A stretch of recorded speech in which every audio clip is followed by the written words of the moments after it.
Clerk of Court, please call the cases before us. Good morning, Your Honors.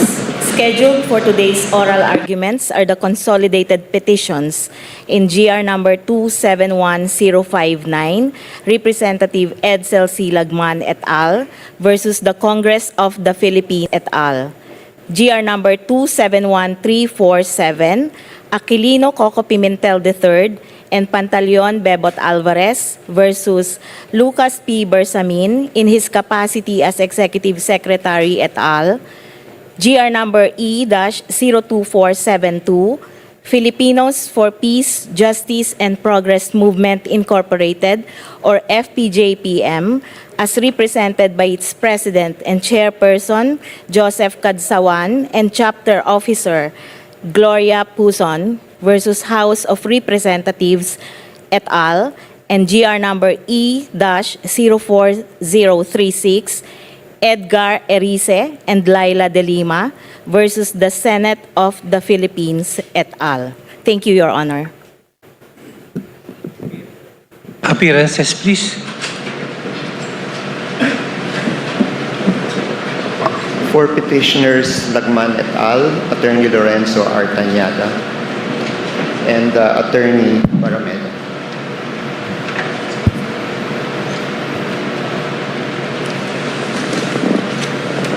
Good morning, Your Honors. I'm Attorney Elmar C. Barreda of the Lagman Law Offices, and I am respectfully entering my appearance as counsel for the petitioners in GR number 271059, Your Honors, please. Thank you, Your Honors.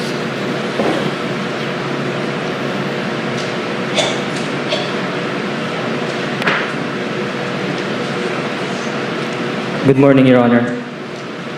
Jericho Salenga appearing as counsel for petitioners Aquilino Coco Pimentel III and Pantaleon Bebot Alvarez. Good morning.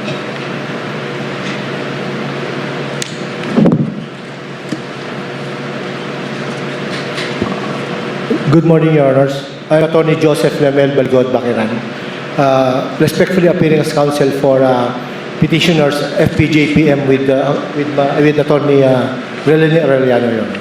Thank you.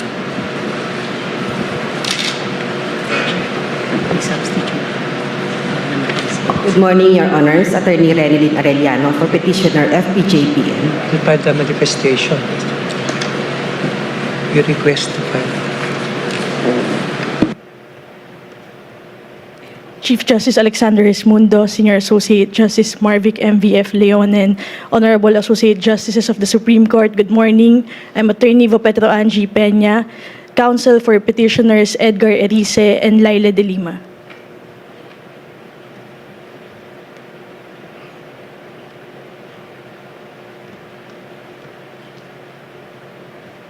Good morning, Your Honors. I am Attorney Bianca Isabel D. Soriano, also counsel for petitioners in GR number 04036, Congressman Egay Erice and Congresswoman Laila de Lima. Thank you, Your Honors. Mary, for petitioners in GR 271059, Pimentel et al., may we request the counsel to file the appropriate manifestation for the substitution of the parties with respect to deceased petitioner Edsel Lagman. Good morning again, Your Honors. May I please proceed? Your Honors, please, we filed a written manifestation, Your Honor, that for the proposed substitution, Your Honor, of the late deceased Congressman Edsel Lagman, Your Honor. And our proposed substitution, Your Honor, is the current Congresswoman of the 1st District of Albay, which is Congresswoman Shelo Crisel P. Lagman, Your Honors, please. She is around in today's proceeding, Your Honors, please. Thank you. Duly noted. Thank you, Your Honors.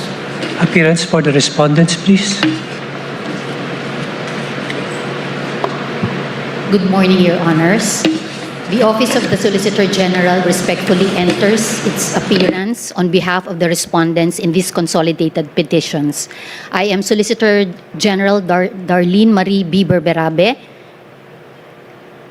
With me today, Your Honors, are Assistant Solicitor General Marisa B. de la Cruz Galandines, Assistant Solicitor General Maria Victoria V. Sardillo, Assistant Solicitor General George O. Ortha, Assistant Solicitor General Jennifer F. Fanjalan Legaspi, Assistant Solicitor General Samantha P. Camitan, Assistant Solicitor General Orlando P. Polinar, and Assistant Solicitor General Mark L. Perete. Other lawyers of the OSG are in the gallery to provide assistance whenever necessary, Your Honors. Appearing as Amici Curie are Professor Sulita Collas Monsod, Professor Emeritus, University of the Philippines School of Economics, Attorney Florencio B. Abad, Professor of Praxis, Ateneo School of Government, Honorable Franklin M. Dillon, former President of the Senate of the Philippines, and Honorable Benjamin E. Jokno, Member, Monetary Board, Bangko Sentral ng Pilipinas. Thank you very much. As discussed during the preliminary conference conducted last February 4, 2026, and as is stated in the advisory dated February 18, 2026, the parties shall be heard in the following manner. 1. Counsel for petitioners in the consolidated petitions will be heard jointly for 30 minutes. 2. Counsel for the respondents shall be heard immediately after the completion of counsels for petitioners' argument. They shall also have a total of 30 minutes to present their arguments. The time allotted for a counsel to argue shall be exclusive of the time devoted to interpellation by the members of the court. The interpellation of the members of the court will immediately follow after both parties complete the presentation of their arguments. The Council of Petitioners may now approach the podium for their presentation.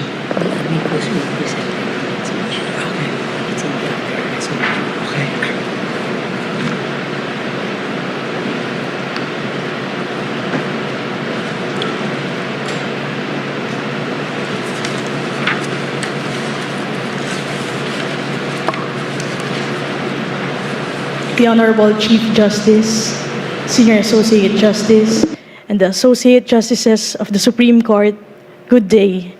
I'm Attorney Vopetro Angie Peña. I will be addressing the procedural issue and 4 substantive issues, namely whether unprogrammed appropriations violate Section 22, Article 7, requiring the budget to have sources of financing, whether unprogrammed appropriations are rider provisions, and whether unprogrammed appropriations violate the separation of powers and affect an undue delegation of legislative power. On the sole procedural issue, petitioners respectfully submit that a temporary restraining order must issue enjoining the implementation of Section 43 of RA 12314 or the General Appropriations Act of 2026.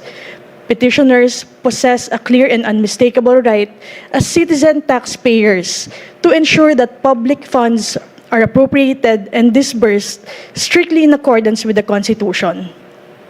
Your Honors, the unprogrammed appropriations create a contingent pool of funds that circumvents the constitutional design of the Constitution and appropriations. It also violates the separation of powers and affects an undue delegation of legislative power. By conditioning release of funds on future events, Congress cedes to the executive the authority to determine when unprogrammed appropriations take effect. This is impermissible post-enactment discretion as prescribed in Belgica versus Ochoa, and it also a clear violation of the separation of powers as affirmed in Arroyo versus Aquino. When fiscal measures erode constitutional boundaries, judicial intervention is imperative.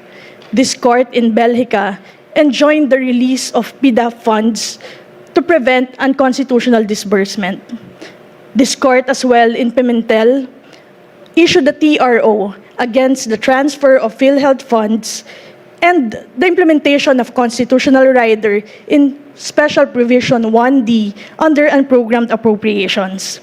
In both instances, the court preserved the status quo and prevented the irreversible expenditure of public funds pending judicial review. The same necessity is present here because of the constitutional infirmities in the unprogrammed appropriations. For most, unprogrammed appropriations constitute a rider. The Constitution requires that every provision in the GAA must be germane to a particular appropriation. The President himself recognized that the national budget is 6.793 trillion, corresponding only to programmed appropriations, thereby confirming that the unprogrammed appropriations stand apart from the GAA. Not being related to a particular appropriation, it violates Article 7, Section 22 of the Constitution. As underscored in our earlier, Your Honors, public funds may be disbursed only pursuant to a valid appropriation supported by law. Section 43 identifies no concrete funding source. It relies instead on conditions, excess revenues, new revenues, or loan proceeds. These are not sources of funding, but mere contingencies upon which funding may arise. The President acknowledged in his veto message that releases from the unprogrammed appropriations will still require specification of funding source. This confirms that at the time of enactment, there is no funding base for the revised AFP modernization program, the program for risk management, and the support to foreign assisted projects. Without a funding base, there is no valid appropriation. Respondents characterize these items as standby appropriation. But Your Honors, the Constitution has only one mechanism for contingent spending: special appropriations, wherein Congress itself determines at a proper time whether additional expenditures are warranted. The structure of the UA also violates the non-delegation doctrine. Here, the power to determine when unprogrammed appropriations take effect is left entirely to the executive. The executive thus decides not only how to implement the law, but also when it takes effect. The President acknowledged the availability of supplemental appropriations, yet allowed the unprogrammed appropriations to stand. Your Honors, constitutional compliance cannot yield to convenience, practice, or concurrence between political branches. The injury is also actual and imminent. The provision authorizes the release of funds at any time, exposing public funds to immediate unconstitutional disbursement. Once released, they are permanently spent, causing grave and irreparable injury. This honorable court must declare unprogrammed appropriations as unconstitutional to reaffirm that only Congress wields the power of the purse, that appropriations rest on ascertainable funding, and that all public spending must be done within the strict bounds the Constitution commands. Your Honors, if the unprogrammed appropriations are not blank checks, they are checks drawn against insufficient funds, issued not by the people through Congress, but by the executive. These checks must be voided before they are even honored and drawn against the account of the Filipino people. I end my presentation here. I will cede the podium, Your Honors, to my co-counsel. Thank you, Your Honor, for your time and indulgence. May it please the court. Thank you.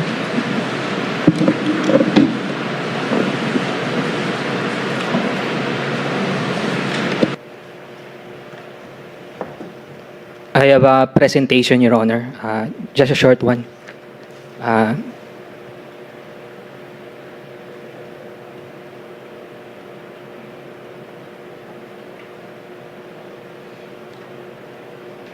Tatlong kailan, system talaga kasya kahit anong pilit mong batid na hindi ka sa pagluto ka man, wala, hindi ka kasya ninyo. Dati pinapagas ko lang 900, ngayon nakita ko ng loading. Ano po ba yung way mo? Hindi siya kakasya, definitely. Imposible. All in all, average family income of low-income families is about 25 to 30,000 a month. Even at that level, we're discovering that that's not enough to cover food, education expenses, health plan expenses for a family of 5. Mga sa isang ikot, magulang pa sa pag-usel.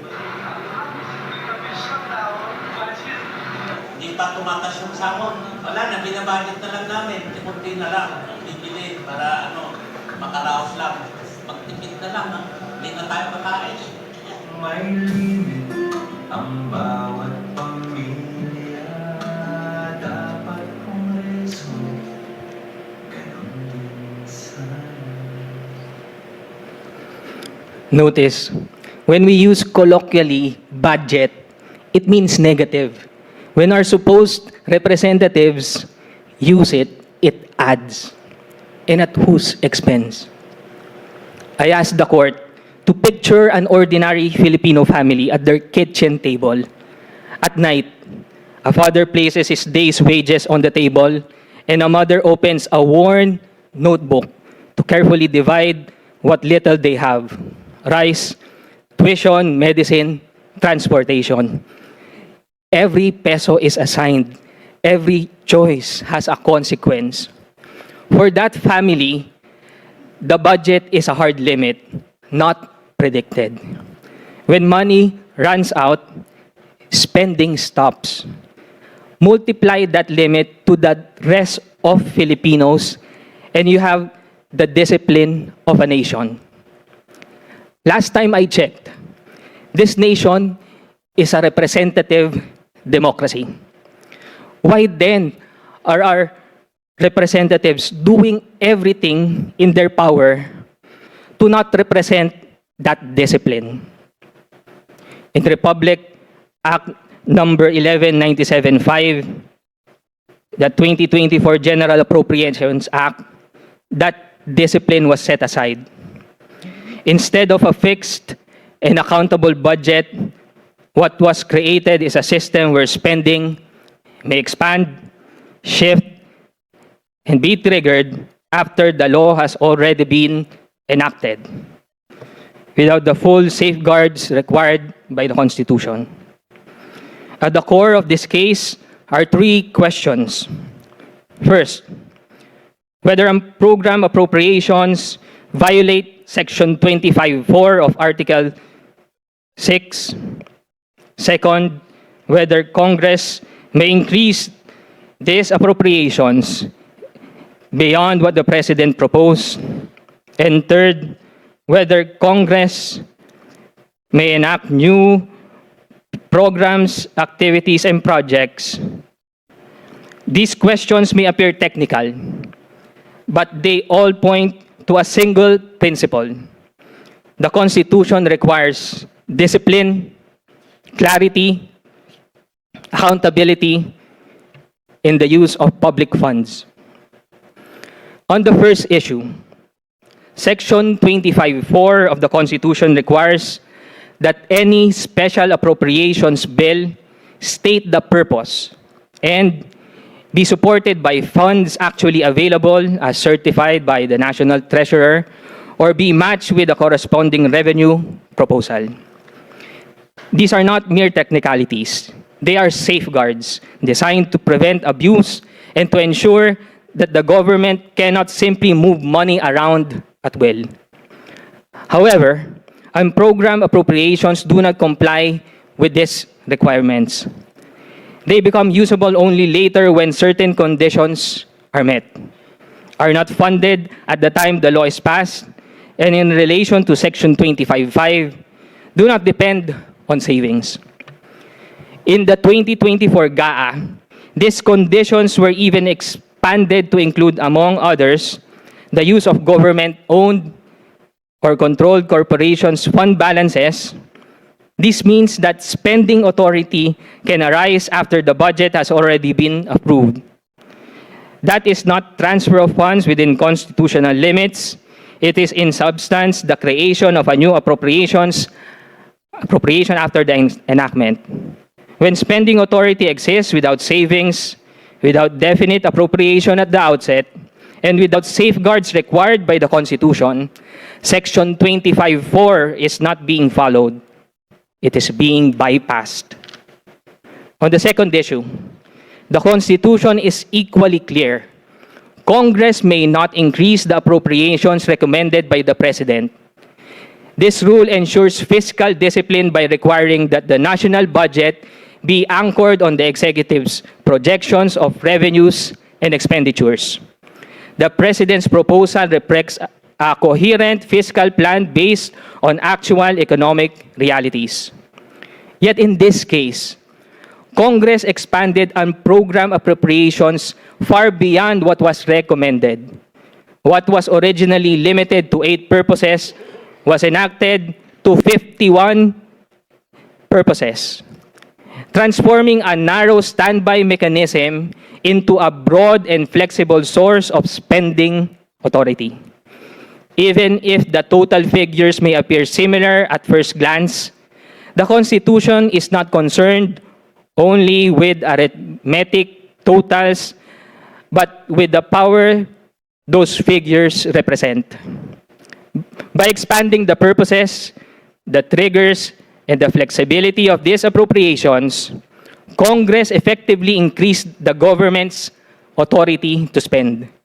This is a functional increase, one that achieves indirectly what the Constitution expressly prohibits directly. If this is allowed, the prohibition in Section 25(1) becomes meaningless, as Congress could always bypass it simply by labeling appropriations as conditional rather than actual. On the third issue, the reclassification of programs, activities, and projects between programmed and unprogrammed appropriations further undermines constitutional safeguards. A programmed appropriation is funded, definite, and ready for implementation, while an unprogrammed appropriation is contingent and uncertain. Allowing movement between these categories changes the natures of the appropriation itself. A project that was certain becomes uncertain, and one that was conditional may later be treated as funded, all without passing a new law.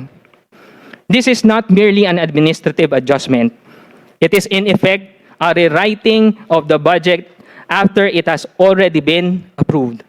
Such mechanism defeats the requirement of specificity, weakens accountability by deferring decisions to post-enactment processes, and blurs the separation of powers by shifting fiscal decision-making away from Congress at the time of legislation. Ultimately, what emerges from these mechanisms is a system that the Constitution does not recognize. A shadow budget that is contingent, expandable, and dependent on discretion after enactment. Public funds belong to the people, and their use must be governed by clear constitutional limits, not by shifting conditions or post-enactment authority. If an ordinary Filipino family must live within its limits, then our representatives must live within the Constitution. Thank you, Your Honors. Thank you.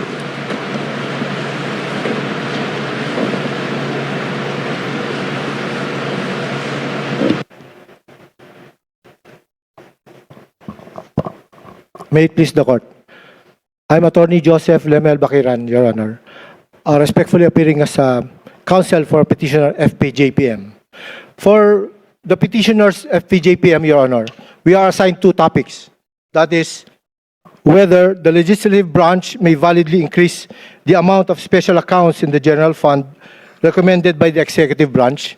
And the second one is whether the legislative branch validly increase the earmarked funds for the Road Users Fund by reallocating items in the 2025 General Appropriations Act. Your Honors, this petition raises constitutional question of the highest importance. Whether Congress, through the Bicameral Conference Committee, may increase appropriations beyond those recommended by the President in violation of Article 6, Section 25, Paragraph 1 of the Constitution. At stake, Your Honors, is not merely a difference in figures. What is at stake is the constitutional boundary between the executive initiative and legislative authority and the integrity of the national budget process itself. Your Honors, The facts are undisputed.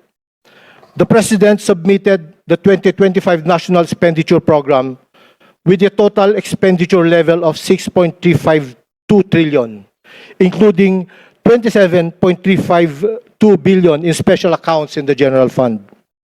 These special accounts in the General Fund form part of automatic appropriations, funds governed by law, sourced from earmarked revenues, and intended to operate with limited legislative discretion.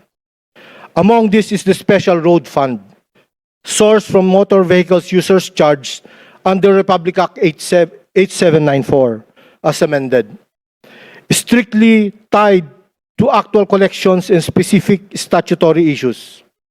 However, Your Honors, during the bicameral deliberations, Congress introduced substantial increases. The special accounts in the General Fund was increased from 27.352 billion to 40.107 billion.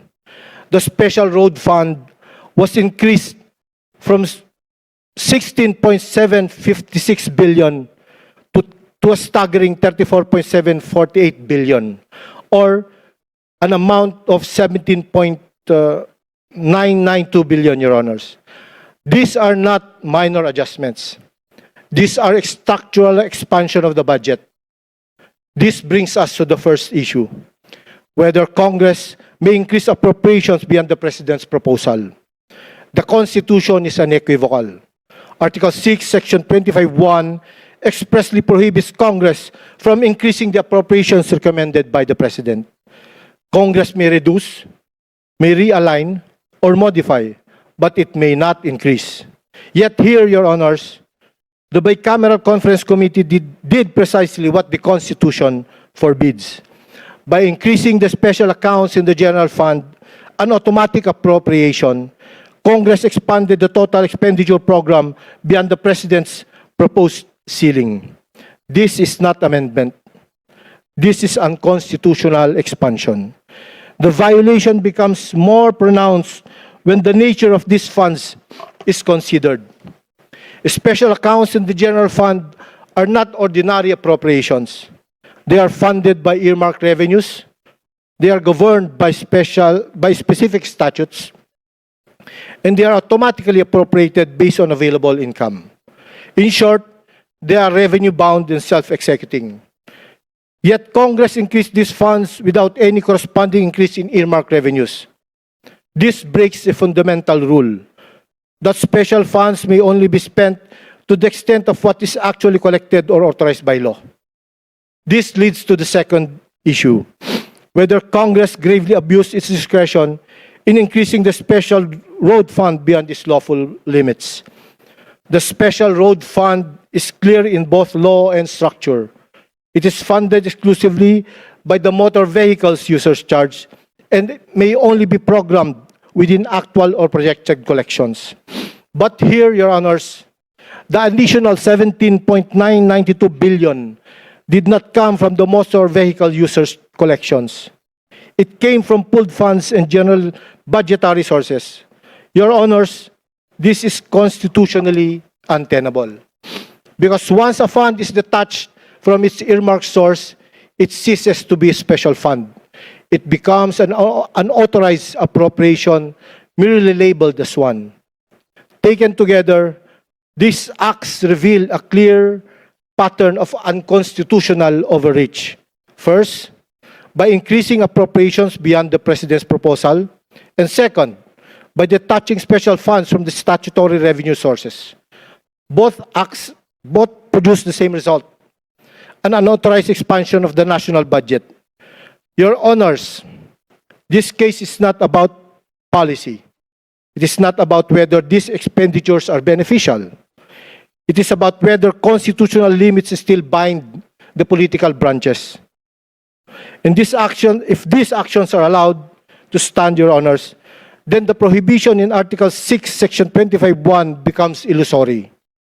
The Bicameral Conference Committee would effectively acquire the power not merely to reconcile, but rewrite the national budget. And the constitutional balance between the executive and legislative branches would be fundamentally altered. In closing, Your Honors, the Constitution entrusts this most honorable court with the duty to enforce the limits of power, especially in matters of public spending. Because when those limits are ignored, what is placed at risk is not only fiscal discipline, but the rule of law itself. For these reasons, petitioners respectfully pray that the said provisions of the 2025 General Appropriations Act be declared unconstitutional and that the acts of the Bicameral Conference Committee be struck down for grave abuse of discretion. Thank you, Your Honors. Thank you.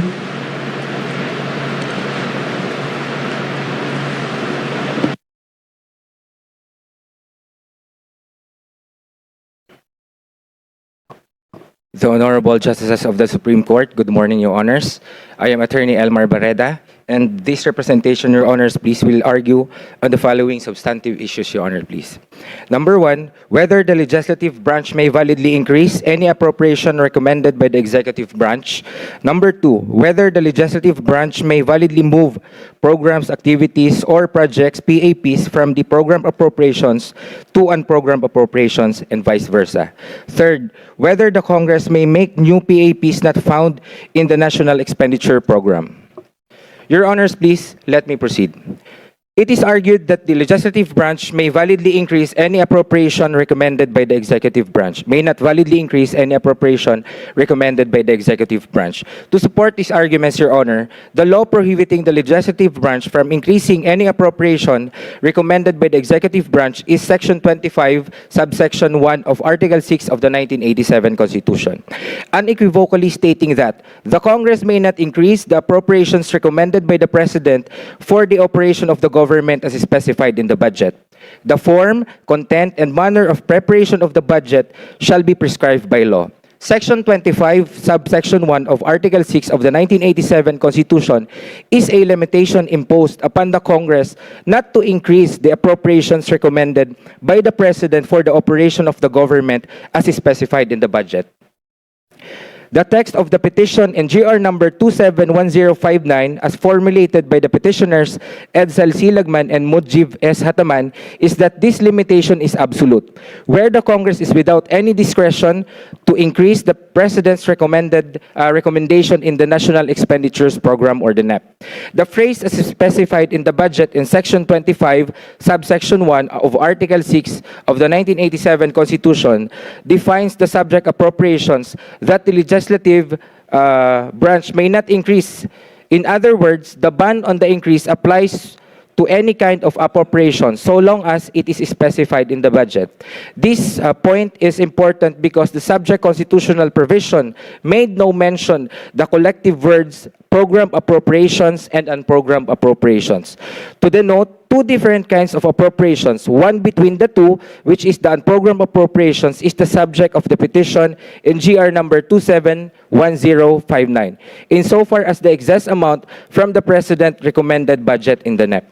Specifically, in GR number 271059, seeks to vanquish in the 2024 General Appropriations Act or RA 11975 the amount of 449.5 billion, representing the excess from the amount of 289.1 billion in unprogrammed appropriations the President recommended. Notably, the excess amount of 449.5 billion in the unprogrammed appropriations is not supported by the recommendation of the President, is greater than the amount of 289.1 billion supported by the recommendation of the President. Section 25, subsection 1 of Article 6 of the 1987 Constitution should be read in conjunction with Section 22, Article 7 of the 1987 Constitution, stating that the President shall submit to the Congress within 30 days from the opening of every regular session as the basis of the General Appropriations Bill a budget of expenditures and sources of financing, including receipts from all existing and proposed revenue measures. Clear in the Constitution, Your Honors, please, that the General Appropriations Bill must be based on the budget of expenditures submitted by the President to the Congress. In other words, the President's National Expenditures Program is the legal foundation of the Congress General Appropriations Bill. Thus, appropriations beyond or outside what the President recommended is without basis as required under Section 22, Article 7 of the 1987 Constitution. Clearly, in GR number 271059, the excess amount of 449.5 billion in the unprogrammed appropriations is without constitutional basis, not being covered by the President's recommendations, capped only at 289.1 billion. Thus, as prayed for by the petitioners Edsel C. Lagman and Mujib S. Hataman in their petition, the challenge excess of 449.5 billion should be nullified in the 2024 General Appropriations Act. Without noting any bad faith on the part of the executive branch in the preparation of the annual budget for 2024, the heads of agencies and departments of the national government and the President enjoy the presumption of regularity in the performance of official duties. Thus, budget documents they formulated should not have been disturbed by the Congress by increasing the unprogrammed appropriations in the 2024 General Appropriations Act or RA 11975. Moving forward to the next assigned issue, Your Honors, please.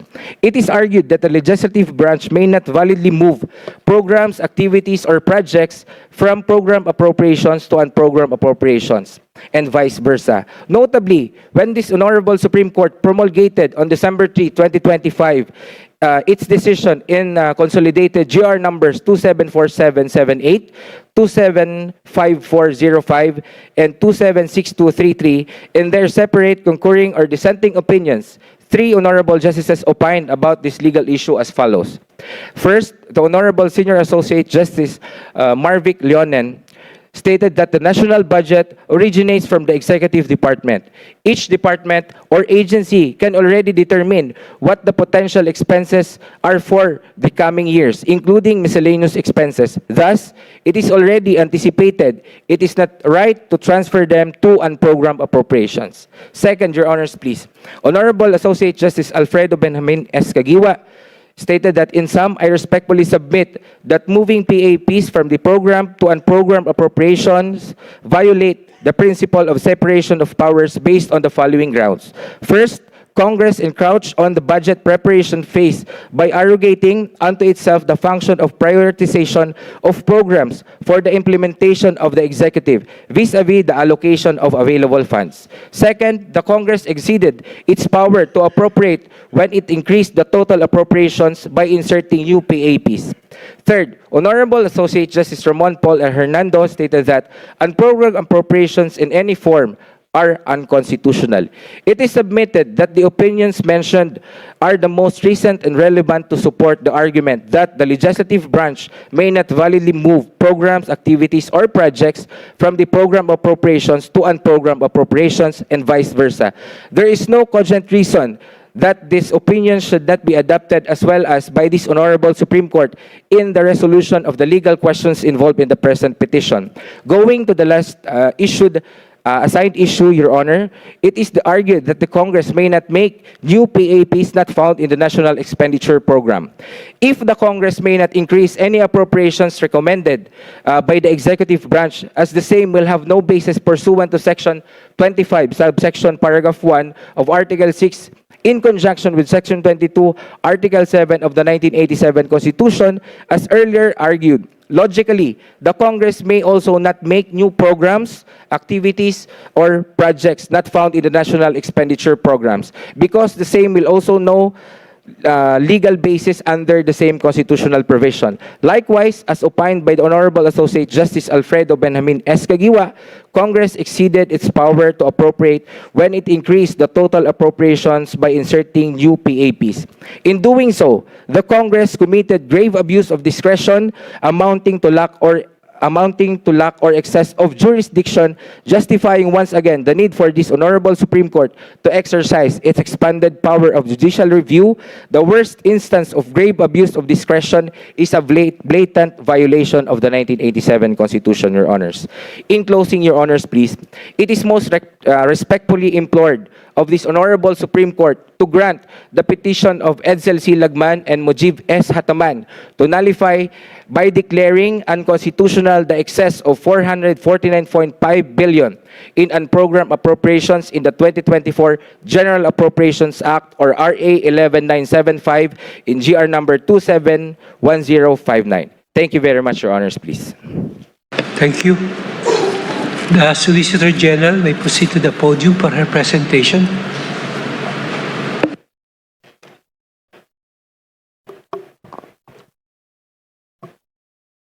Please proceed, sorry. Sino siya? May it please the Honorable Court, once again, Your Honors, good day. I am Bianca Isabel D. Soriano, appearing for petitioners Urice and Laguna. On issue number 2E, whether the legislative branch may validly create new programs, activities, or projects or PAPs not found in the National Expenditure Program or the NEP, petitioners for GR number 04036 is of the affirmative position but within its defined constitutional limits. Your Honors, this case is not about expanding nor diminishing the Congress's power of the purse. It is about preserving that power within its constitutional design. As early as the 1994 case of Phil Consa versus Enriquez, this Honorable Court held that while the President may propose the budget, the final say on appropriations in the matter is lodged in Congress. Thus, the legislative branch is not confined in the NEP. It may amend, adjust, and even introduce new PAPs. But to clarify, Your Honors, that authority is not unbounded. First, under Section 25.1, Article 6 of the Constitution, Congress may not increase the total appropriations beyond the amount proposed by the President.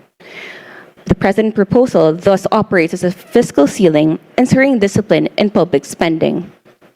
Second, jurisprudence teaches that appropriations must be specific, definite, and for a particular public purpose. Safeguards that ensure accountability in the use of public funds. These are not mere formalities, they are constitutional safeguards that define the limits of legislative power. In sum, Your Honors, for petitioners in GR number 04036, the legislative branch may create new PAPs not found in the NEP, as long as it respects the constitutional ceiling and adheres to the safeguards to discipline the use of public funds. Anything less would diminish Congress's role. Anything more would distort the Constitution. Thank you, Your Honors, and may it please the Honorable Court. Thank you. The Solicitor General, please proceed with your presentation.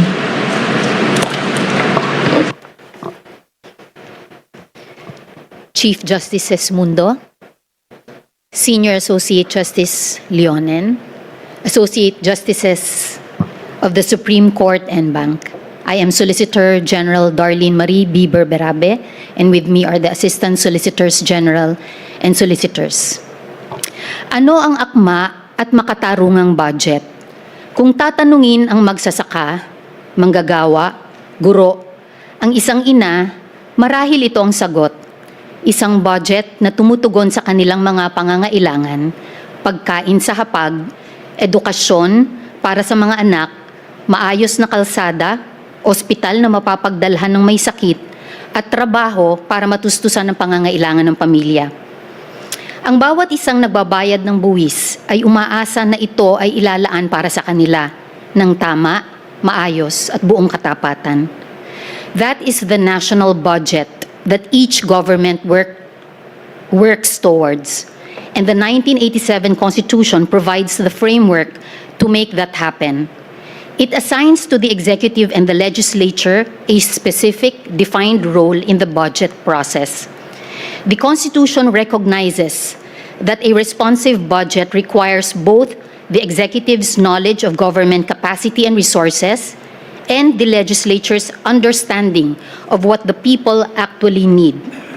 This is the meaning of separation of powers, that government authority is divided among three branches: legislative, executive, and judicial, so that no single branch becomes too powerful.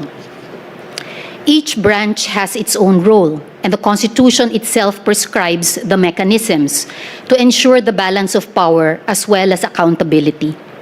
The executive handles administration, the legislature enacts, the judiciary interprets the law, each branch in its lane, each branch doing its constitutional duty. Some issues are intended to be left to the political branches of the government. In our jurisdiction, the determination of whether an issue involves a truly political and non-justiciable question lies in the answer to the question whether there are constitutionally imposed limits on the powers or functions conferred upon political bodies. If there are, and a petition is lodged before the court, then our courts are duty-bound to examine whether the branch or instrumentality of the government properly acted within such limits. This is what we hope to thresh out today, whether in passing the General Appropriations Act of 2024, 2025, and 2026, the executive and legislative exercise their power within the limits imposed by the Constitution. The Constitution assigns to the executive the task of planning the budget. Under Article 7, Section 22, the President must submit to Congress a budget of expenditures and sources of financing. This is a plan prepared by the executive, a plan grounded in what the government can realistically accomplish and what the country can afford. The President, through the DBM and the economic managers of government, is best positioned to know the condition of public finances, the capacity of implementing agencies, and more importantly, the realistic projections for revenue. The President's proposed budget is based on that knowledge. The Constitution assigns Congress the task of deliberating on behalf of the people. Senators and representatives are elected to represent their constituents' needs. They are in the best position to know what roads are required and where they must be built, what hospitals are lacking, which communities need classrooms. Congress holds hearings, questions cabinet secretaries, studies and debates priorities before it enacts the budget. Congress is constitutionally given the power of the purse.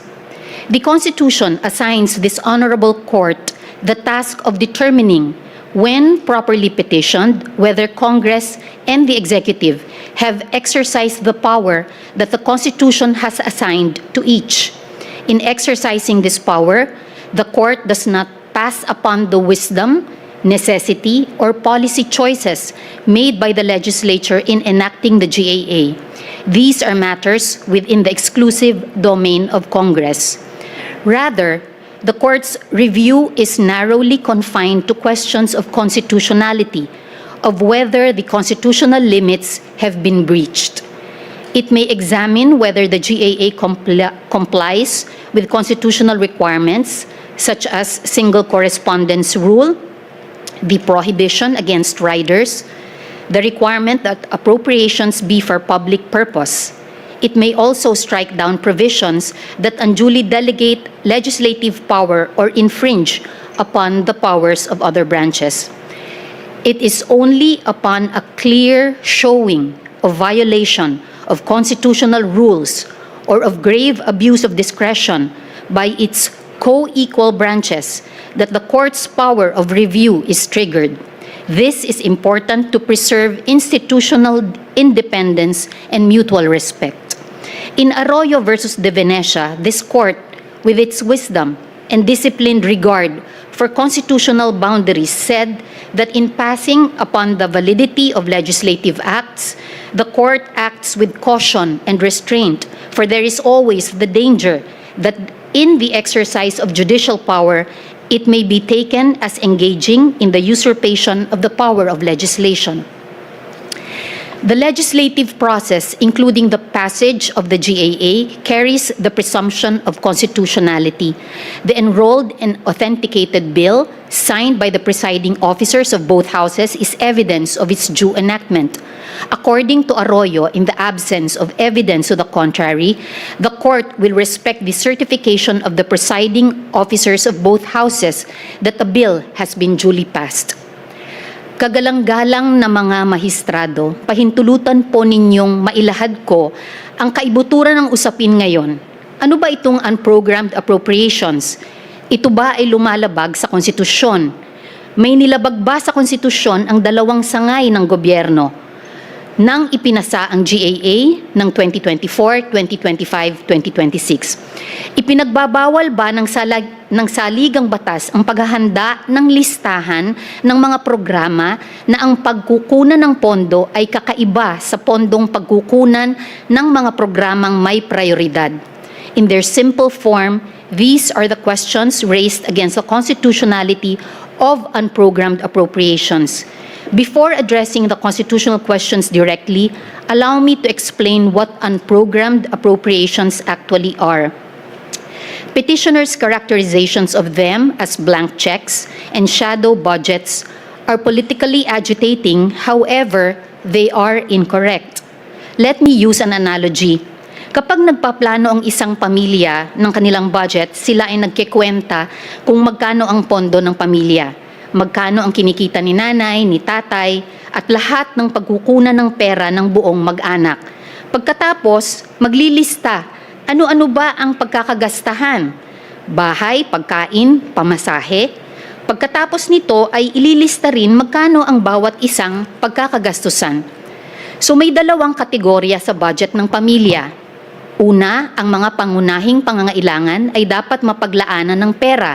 Ang pagkain, upa sa bahay, tuition fee, kuryente, pamasahe. Pipiliin ng magulang kung alin ang kinakailangan para mairaos ang disenteng pamumuhay araw-araw. Subalit, maganda rin sana na may mailaan para sa pagpapagawa ng bubong, makabili ng laptop, makapasyal sa park, makabili ng motorsiklo. Ito ang pangalawang kategorya. Ito ay mga kailangan din para mas umangat ang kalidad ng buhay. Magandang maisama na rin sa plano dahil pwede naman magtinda ng lutong bahay pandagdag kita o kaya naman may bonus na matatanggap sa trabaho si nanay o magkaumento sa sahod si tatay. Kahalintulad nito ang programmed at unprogrammed appropriations. Ang programmed ay ang prioridad na pagkakagastusan. May kabangga itong pagkukunan ng pera na mas tiyak at nakaplano ng darating. Samantalang, ang unprogrammed ay yung mahalaga ring mapaglaanan ng pera dahil sa ikabubuti rin naman ito ng pamilya, pero ang pagkukunan ng pera ay hindi pa tiyak, pero may basihan. In every Filipino household and in every budget, there are needs that must be met no matter what. There are also aspirational needs which, while important to improve the quality of life, can only be met if and when money becomes available. The government, like every Filipino family, plans for both. Your Honors, unprogrammed appropriations are the government's aspirational priorities, programs which are also needed and ready for implementation, but whose funding depends on specific fiscal events that may or may not occur. Their funding sources, as determined by Congress, consist of first, non-tax revenue collections that exceed government targets. Second, new revenue collections from new tax or non-tax sources. Or third, proceeds from approved loans for foreign-assisted projects. The purposes for which unprogrammed appropriations are passed are not secret. They are legislated and publicly available. If none of the triggering events happens, not a single centavo may be released. Before any peso can move, a fiscal condition must be met. The Bureau of Treasury must certify it. The DBM must issue an allotment, and the implementing agency must submit a special budget request. Only then may DBM issue a special allotment release order. These are specific steps that the executive branch takes in order to comply with the clear targets set by the legislature. The unprogrammed appropriations are neither a blank check nor unconditional. They are among the most conditioned and controlled spending authorizations in the entire government system. Unprogrammed appropriations give the government fiscal flexibility. They ensure that a windfall does not go undeployed while public needs go unmet.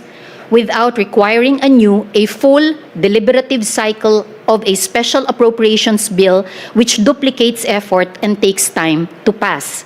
Since the 1987 Constitution, across administrations, from President Cory Aquino in 1989 to Presidents Ramos, Estrada, Arroyo, Aquino, Duterte, and now President Marcos, unprogrammed appropriations have been a standard and relied upon feature of the national budget year after year.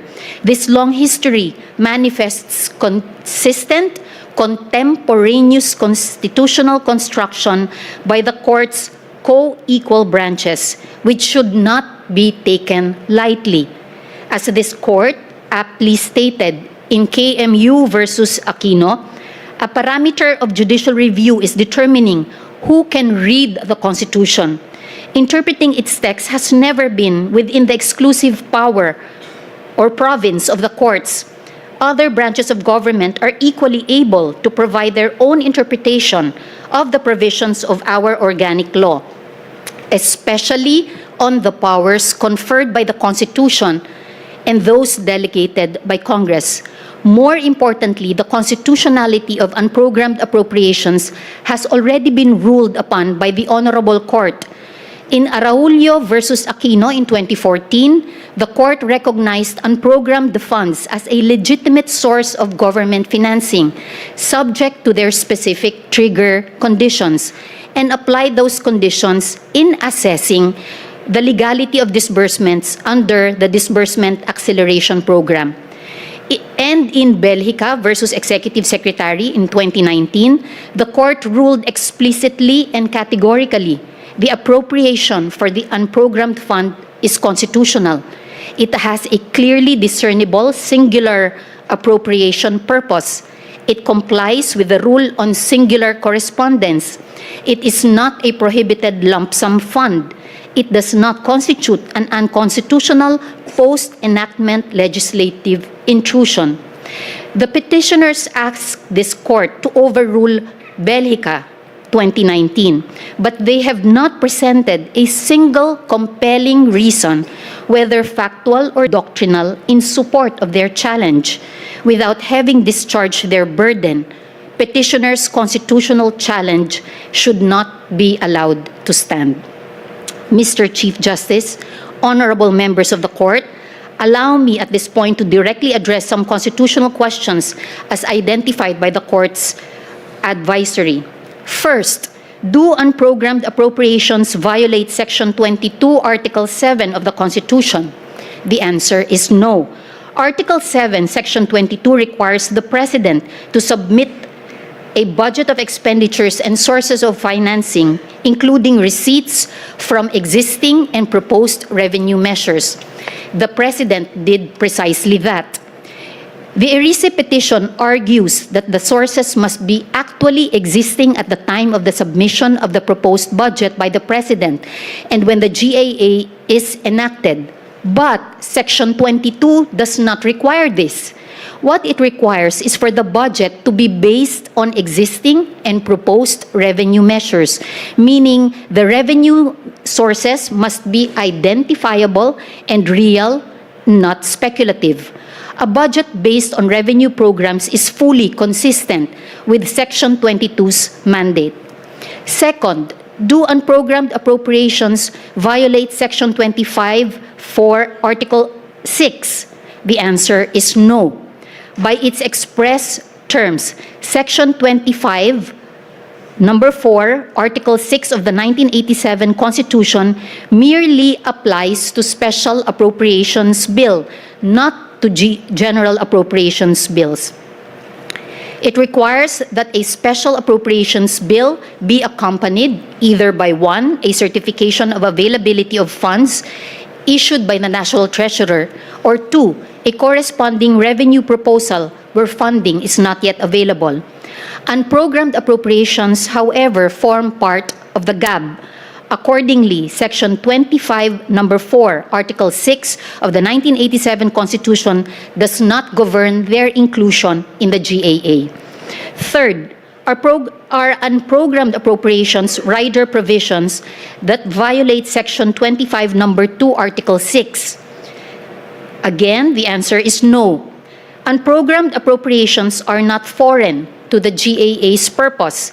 Belhica 2019 already held that they have a clearly discernible singular appropriation purpose. A provision that has a discernible appropriation purpose cannot simultaneously be a rider lacking germane purpose. In Atitiu versus Zamora, the court, recognizing that an appropriations bill covers a broader range of subject matter and includes more details compared to an ordinary bill, stated that its provision is germane. The Honorable, the Chief Justice of the Republic of the Philippines, the Senior Associate Justice, and the Associate Justices of the Supreme Court of the Philippines. Hear ye, hear ye, hear ye. All persons having business before the Honorable Supreme Court of the Philippines shall give their attention, for the court is now in session. Please be seated. So we'll proceed with the interpellation by the justices. First to interpellate is Senior Associate Justice Mario Victor F. Jonen. Thank you, Chief. With leave of the court, may I ask the Solicitor General to take the podium?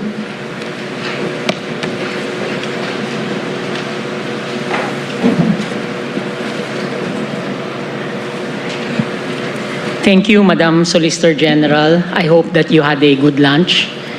I understand that the Solicitor General's office provided for their own packed lunch. Yes. Yes, but just to inform you that we provided food for everybody else, just for disclosure purposes. So the amicus and the petitioners' counsel. But we thank you for saving the court some expense. We did not want to assume that we will be included. Yes, and please don't assume next week, next time again. That's fiscal prudence. That is fiscal discipline. Now, just to start off, so there is what is called the budget of expenditures and sources of funds. This is called the BESF, just so we are familiar with the terminology. And the BESF is a part of the NEP, the National Expenditure Program, correct? Yes, Your Honor. And the National Expenditure Program contains the BESF, the Budget for Expenditures and Sources of Funds, and a more detailed listing of the expenditures divided by purpose and divided by classification, correct? Yes, Your Honor, plus the automatic appropriation, but Yes. only for information. Yes. Yes, and it seems that is one of the issues that we have also for this case, that from your perspective, there are three parts. There is the program, there is the unprogrammed, and there is the automatic appropriation. But on the other end, they are classifying it only as programmed and unprogrammed. But that nonetheless, just so we are familiar with the figures. And then there is what is called a total expenditures for the program, a TEP, correct? Yes, Your Honor. And this is the total amount for the NEP that is proposed by the budget of the President, correct? Yes, Your Honor. Just so we're clear, the NEP, the National Expenditure Program, is otherwise called the President's budget, correct? Yes, Your Honor. Yes. And after the President's budget goes through the House of Representatives, the House of Representatives produce a General Appropriations Bill, or what is often referred to as the GAB, correct? Yes, Your Honor. And after that, it is given to the Senate, and in the Senate, they just call it the bill on third reading, correct? Yes, Your Honor. And after that, if there are disagreeing provisions, they call a bicameral conference committee or a BCC. And this BCC, therefore, produces a proposed resolution where both houses will ratify, correct? Yes, Your Honor. And from there, they produce the General Appropriations Act for the signature of the President, correct? Yes, Your Honor. And after the GAA, the President exercises a different kind of veto. We will examine that later, which is called a line item veto, correct? Yes, Your Honor. And the President signs the GAA within a set time. Otherwise, it will be reenacted. But along with the signature, the President formally communicates his vetoed items to the House and the Senate, correct? Yes, Your Honor. And the House and the Senate may overturn the veto based on the Constitution by a 2/3 vote, correct? Yes, Your Honor. Yes. Now, do you recall the amount of unprogrammed funds proposed in the NEP, National Expenditure Program, of the President in 2024 for unprogrammed? You recall the amount? Yes, Your Honor. I have it in my notes. The unprogrammed appropriation proposed by the President in the NEP for 2024 was 281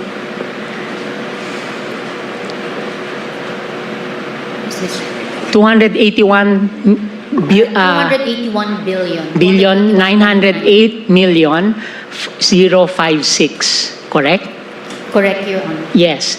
How much was the approved on third reading in the GAB, the General Appropriations Bill of the House, in terms of unprogrammed appropriations? Your Honor, I only have what's in the GAA. It was 281 billion 908 million and 56, similar to the NEP. Okay. Would you know how much, in terms of unprogrammed appropriations, did the Senate approve before the BICAM? Again, it was 281 billion 908 056. So as far as we are concerned, in 2024, which is the subject of the petition of Lagman et al. And Pimentel et al., the NEP was 281 billion, the GAB was 281 billion, the Senate was 281 billion, correct? Correct, Your Honor. And how much was the proposal of the BICAM when it met to conciliate disagreeing provisions? How much in unprogrammed appropriations? Your Honor, it is 731 billion 448. So it was 731 billion. Okay? Yes, Your Honor. And just so we are clear, let's show the slide so everybody knows what we are talking about. So up there, you will see now NEP 281, GAB 281, Senate 281, BICAM 731. Correct? Correct. Madam Soljen. And per your argument, this is something that we should respect because it is an act of wisdom on the part of both houses to increase what was not debated upon from 281 to 731, meaning that there was a difference of 449.5 billion added into unprogrammed appropriations, correct? May I qualify my answer? Yes, Your yes, Honor? please, go ahead. It is a question of wisdom because when we say an act of wisdom, it might be ambiguous as to there's already a judgment if it was wise Yes. or not. Yes. And the hope of our hope is for the court to rule on a narrow question as to checking whether the power that was exercised by the Congress is within the constitutionally required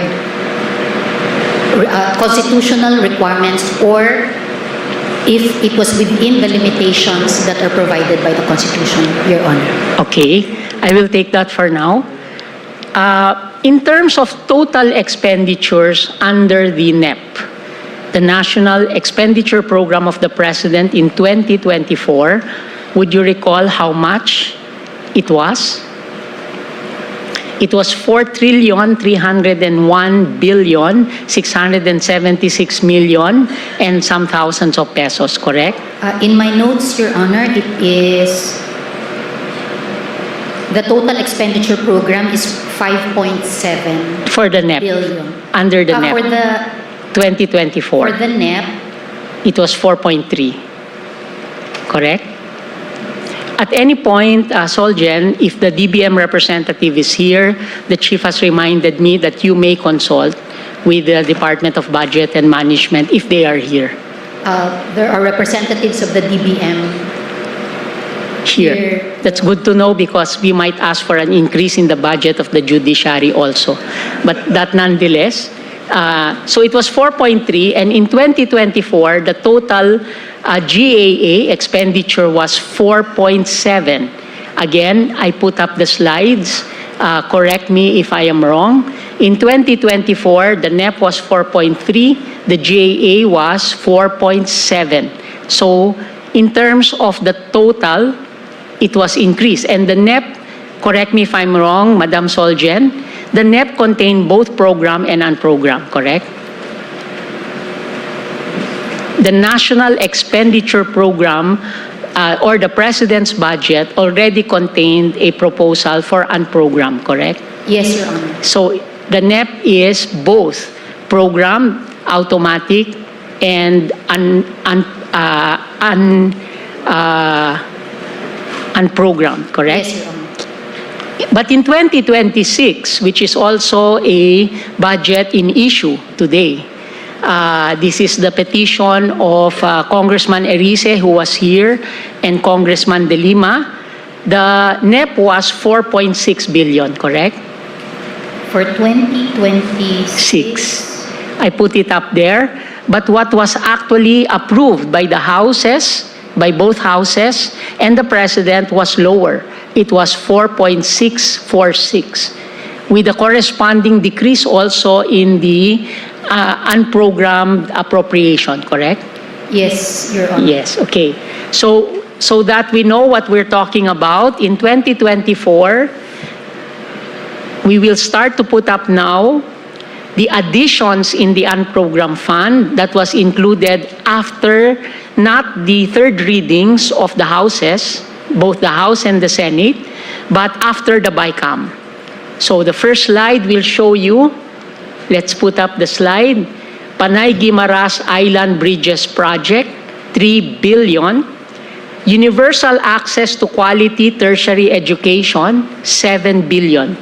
This was from the program transferred into the unprogrammed, correct, Solgen? Yes, Your Honor. And universal access to quality tertiary education, would you know if there is a law that actually requires funding for this? Universal access to quality tertiary education. May I confer, Your Honor, with my team? Yes, you may defer your answer until, unless you have it now. Yes? Is this the Bamakino law? Yes, and this is the law that actually provides free tertiary education, which was first under the President's budget program. But in 2024, it was moved to unprogrammed. And later on, of course, we will ask questions about whether this is in fact not only constitutional, but whether it was legal that it is moved from one programmed item to unprogrammed. Then there is number 11, a quite interesting nomenclature, priority social programs for health, social welfare and development. It says priority, but this also came from program and it was transferred to unprogrammed, correct? Yes, Your Honor. Okay. The AFP has been wanting modernization for a long time, but the revised AFP modernization program of 10 billion, is this billion? Yes, was transferred to unprogrammed funds, correct? Correct, Your Honor. Yes. Then also, payment of right-of-way was transferred from program to unprogrammed. Amount of 3 billion, correct? Yes. Correct, Your Honor. And then pre-feasibility studies, preliminary and detailed engineering, 3 billion. Later on, we will encounter this again. And then next, public-private partnership, strategic support fund, maintenance, repair, rehabilitation of infrastructure. Number 17 is interesting. Government counterpart of foreign assisted project in the amount of 51 billion. This is different from the item on foreign assisted projects that I will show you later. This came from program. This was a definite expenditure for government counterpart for foreign assisted projects. It was moved from the program funds to the unprogrammed. Then next, for the repair, rehabilitation, and expansion of Dalawa International Airport, I can only guess who transferred this. Payment of personnel benefits in number 19. Madam Soljen, you agree that 59 billion for payment of personal benefits was considered as unprogrammed from program, correct? Yes, Your Honor. Then, pension and gratuity fund.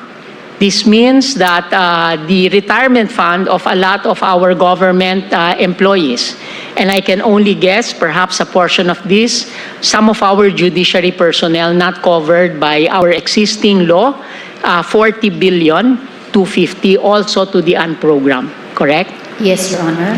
Then you have the libreng sakay became unprogrammed, correct? Yes, Your Honor. Also, the screening of anti-terrorist equipment, etc., unprogrammed. National Data Privacy Program, 620 million, became unprogrammed. Preparation for national election in 2025, since there was no election, perhaps they moved it to unprogrammed. Construction and repair of NFA warehouse facilities, also unprogrammed. Development and modernization plan for the Iwahig. Then the next slide, you will see there, interestingly, acquisition of fire trucks became unprogrammed, not programmed.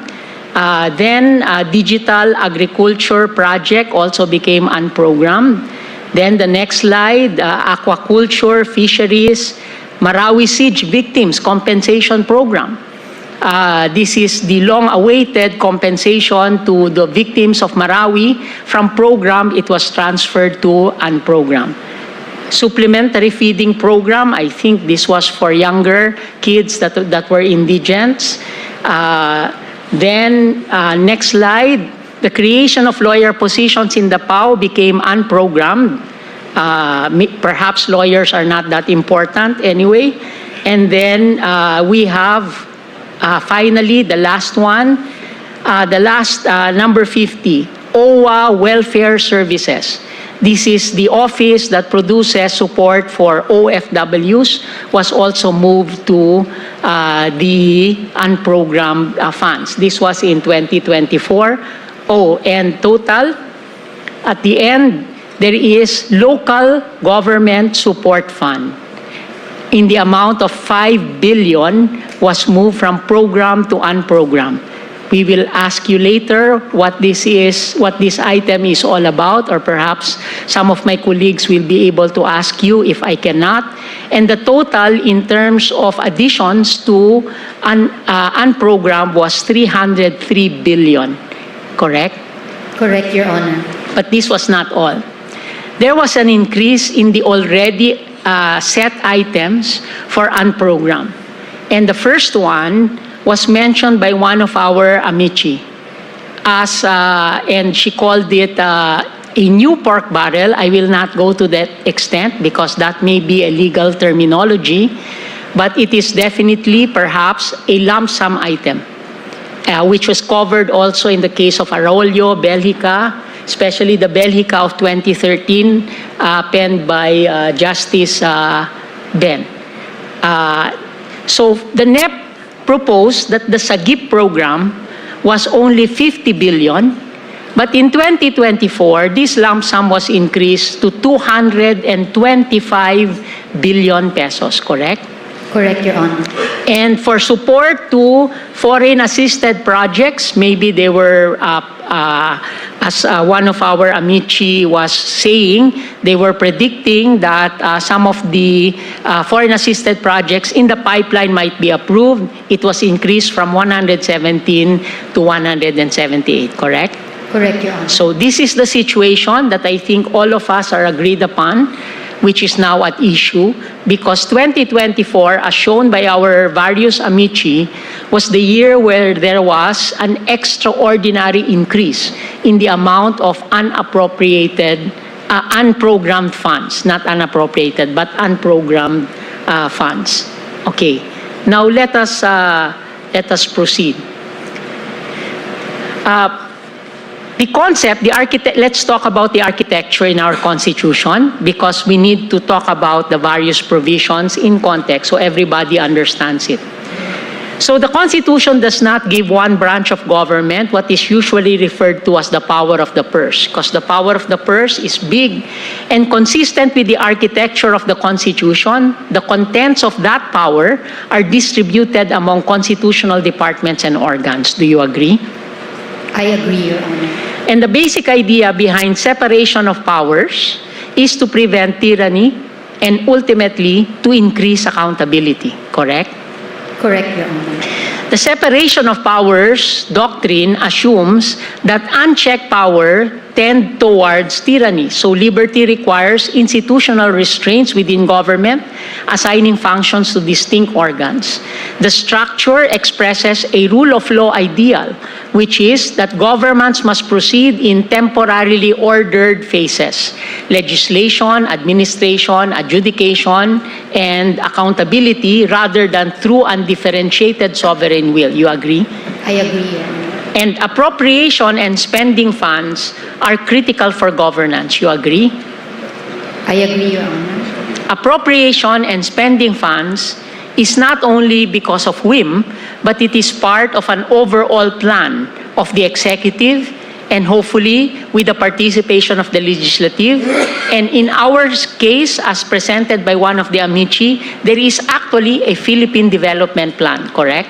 Correct, Your Honor. And it is from 2023 to 2028, correct? Correct, Your Honor. Yes. Just to take note, the court has an SPJI, strategic plan also, and we are implementing it with budgeting also here. So, but in a political economy where there is a deficit of equality, where there is poverty, and when therefore there is a lot of disempowerment, with most of our people being only able to govern through voting and dissent and criticism, the extent of prerogative of those in departments or constitutional organs must be clearly and adequately defined. Do you agree? I agree, Your Honor. And in interpreting the Constitution, though, apart from this purpose, we must be mindful as the court that the judiciary, unlike the executive and the legislative, is not possessed with complete, current, and contingent information. You agree? Agree. And that the executive must also be given some appropriate leeway by both this court and Congress to address the current situation. You agree? I agree, Your Honor. And that laws, including the General Appropriations Act, are frameworks and limits plans of action, but they do not and should not unduly shackle the executive to address what has not been fully foreseen despite reasonable and diligent efforts, correct? Correct, Your Honor. Like the situation we have today, that when the budget was passed, no one could have imagined what will happen in the Middle East, correct?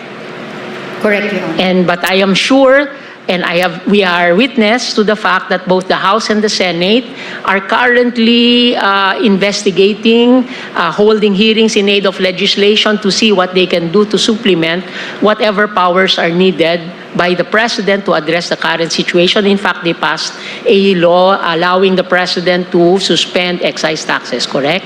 Correct, Your Honor. Yes. In other words, we should be mindful that we should not jacket the reading of the text of the Constitution, even with precedents, and make sure that the Constitution should be a living but empowering document, correct? Correct, Your Honor. Yes, empowering but also a document with accountability, correct? Correct, Your Honor. Because as Richard Posner said, the Constitution is a living document, but it is not a suicide pact, correct? In other words, the Constitution is a living document. However, it's not a suicide pact. In other words, all the departments must be rational in terms of arriving at their own conclusions with respect to their own power canalized, correct? Correct, Your Honor. Okay. And for a purpose of exercising the power of the purse, just so that we are all clear, this is divided as follows. The executive, the president, and there's only one executive in the Constitution, it's the president, and everybody is the alter ego, prepares the budget, correct? Correct, Your Honor. The legislature, and that is Congress, with the House acting first, authorizes or appropriates, correct? Correct, Your Honor. Then the president, and the president only, spends or executes with clarification, again, by our case in 2013, that the legislature has no participation in the post-enactment or execution stage. You agree? Agree, Your Honor. And the Commission on Audit, as a constitutional organ, checks on the expenditures, correct? Correct, Your Honor. The Ombudsman can prosecute, correct? Correct, Your Honor. And the judiciary, of course, is tasked with interpreting the boundaries of these powers as contained in the text of the Constitution and in statutes, correct? Correct, Your Honor. Now, during your presentation, in your opening statement, you mentioned the case of KMU versus Aquino. Do you recall in what context? That KMU versus Aquino is the ponensya that actually said that the court respects that all the organs of government can have first crack at the interpretation of the text of the Constitution, and it respects that, correct? Correct, Your Honor. But then there is also some wording in that case that says that in the final analysis, it is the duty of this court to give a final reading, correct or wrong, correct? Correct, Your Honor. Yes. Would you know how I know? You were the ponente. Yes, I was the ponente, and the case was unanimous in terms of this court. Okay, now let's look at the actual provisions in the budgetary process so that we are also clear. To look at the architecture of the Constitution, we start with the basic provision in Article 6, Section 29. So it's up there. No money shall be paid out of the Treasury except in pursuance of an appropriation made by law. You agree with me that this single provision shows the relationship between the executive and the legislature, correct? Correct, Your Honor. Yes. Is there any other money that can be spent by government that is not in the Treasury mentioned in the Constitution? No, none, Your Honor. All collections are submitted to the Treasury except for fiscally autonomous institutions like the judiciary, because there is a separate provision in the Constitution for that, correct? Correct, Your Honor. Yes. So the whole cycle includes preparation of the budget, appropriation, budget execution, and budget audit. Agree?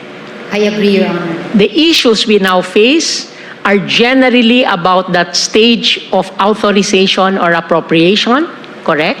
Correct. With its impact on preparation and execution, but principally about authorization. You agree?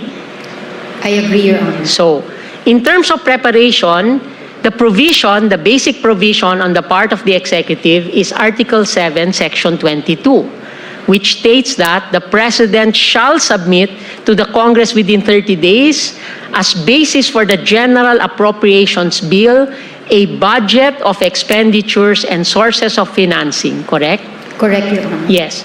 And the budget of expenditures and sources of financing in the current interpretation, in practice, contemporary executive interpretation, and in the law as contained in the administrative code, the BESF is actually the budget of expenditures and sources of financing, correct? Correct, Your Honor. And it says including receipts from existing and proposed revenue measures, correct? Correct, Your Honor. At some point, we will see that the word including is contested by the respondents and one of the petitioners.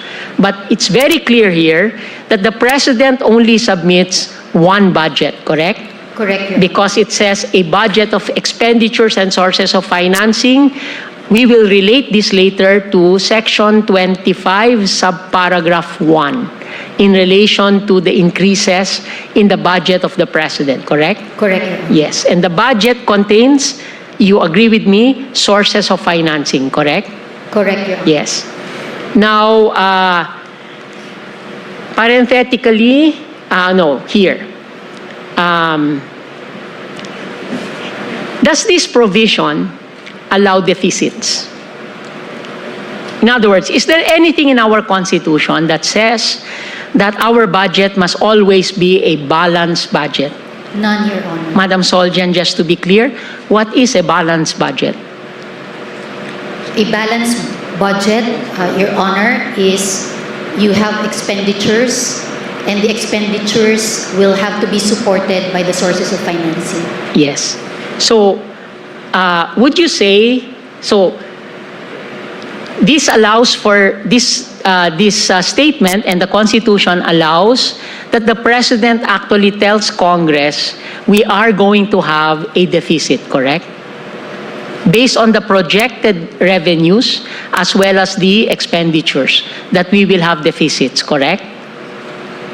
Can you repeat your question? In other words, that the Constitution allows the President to communicate to Congress through the NEP and through the budget of expenditures and sources of finance, that we are expecting to have a budgetary deficit, which means that our current income revenues coming from tax and non-tax measures will not be sufficient to cover the proposed authorization of expenses, correct? Correct, Your Honor. Yes. Sa madalit salita, pwedeng sabihin ng Pangulo sa ating Kongreso na ang kanyang budget ay kulang sa revenue pero mas marami ang expenditures. Tama? Tama, Your Honor. Yes. May I clarify Yes. also?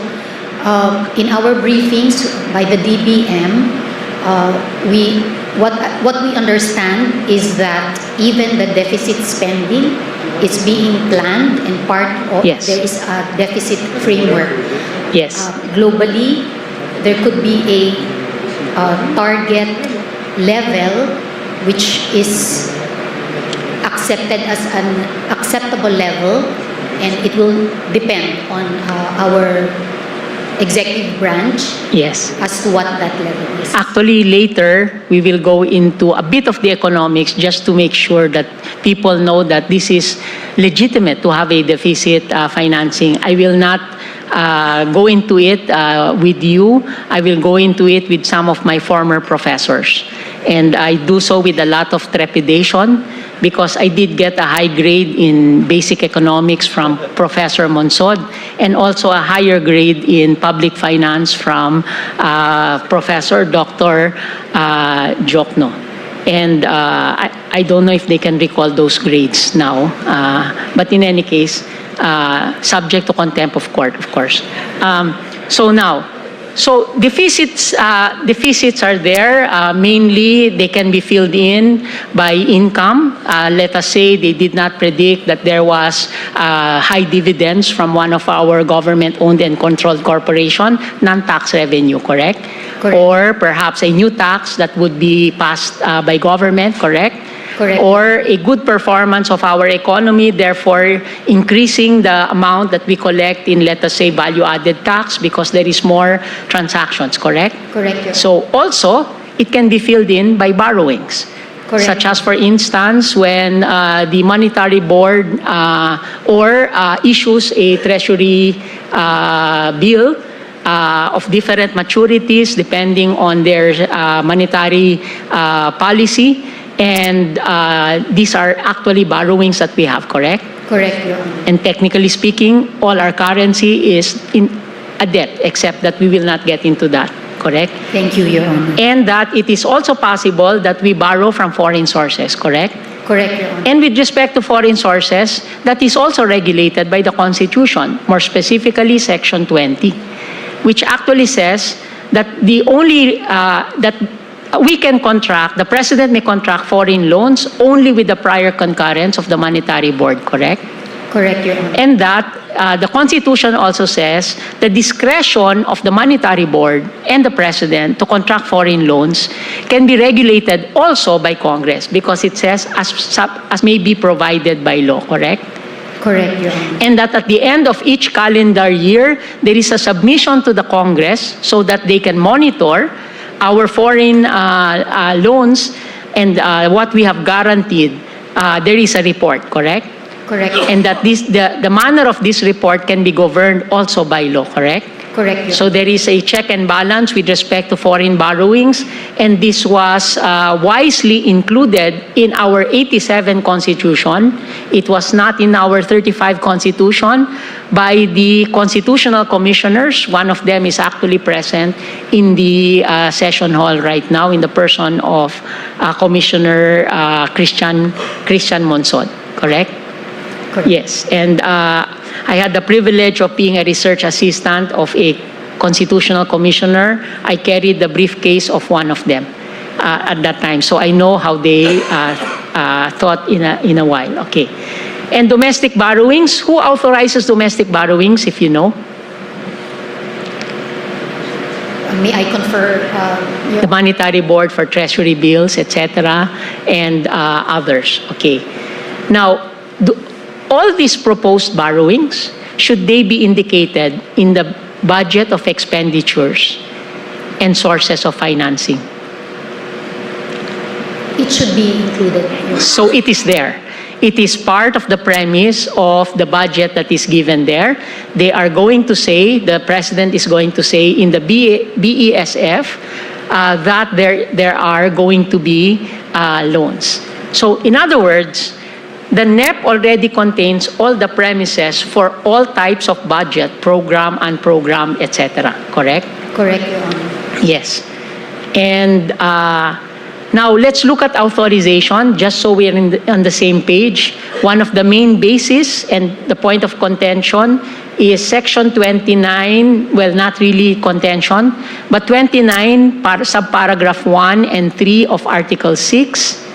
So we already mentioned subparagraph 1, and then there is the concept of a special fund, and this was interrogated by the court in the latest case of involving PhilHealth with Justice Ami as the ponencia, for which our amici Professor Monsod said we did something good, correct?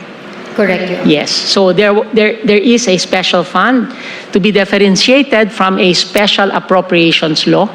There are laws that create special funds, correct? Correct, Your Honor. Very briefly, are these special funds the SAGF, special allotments in the general fund? Is this the same?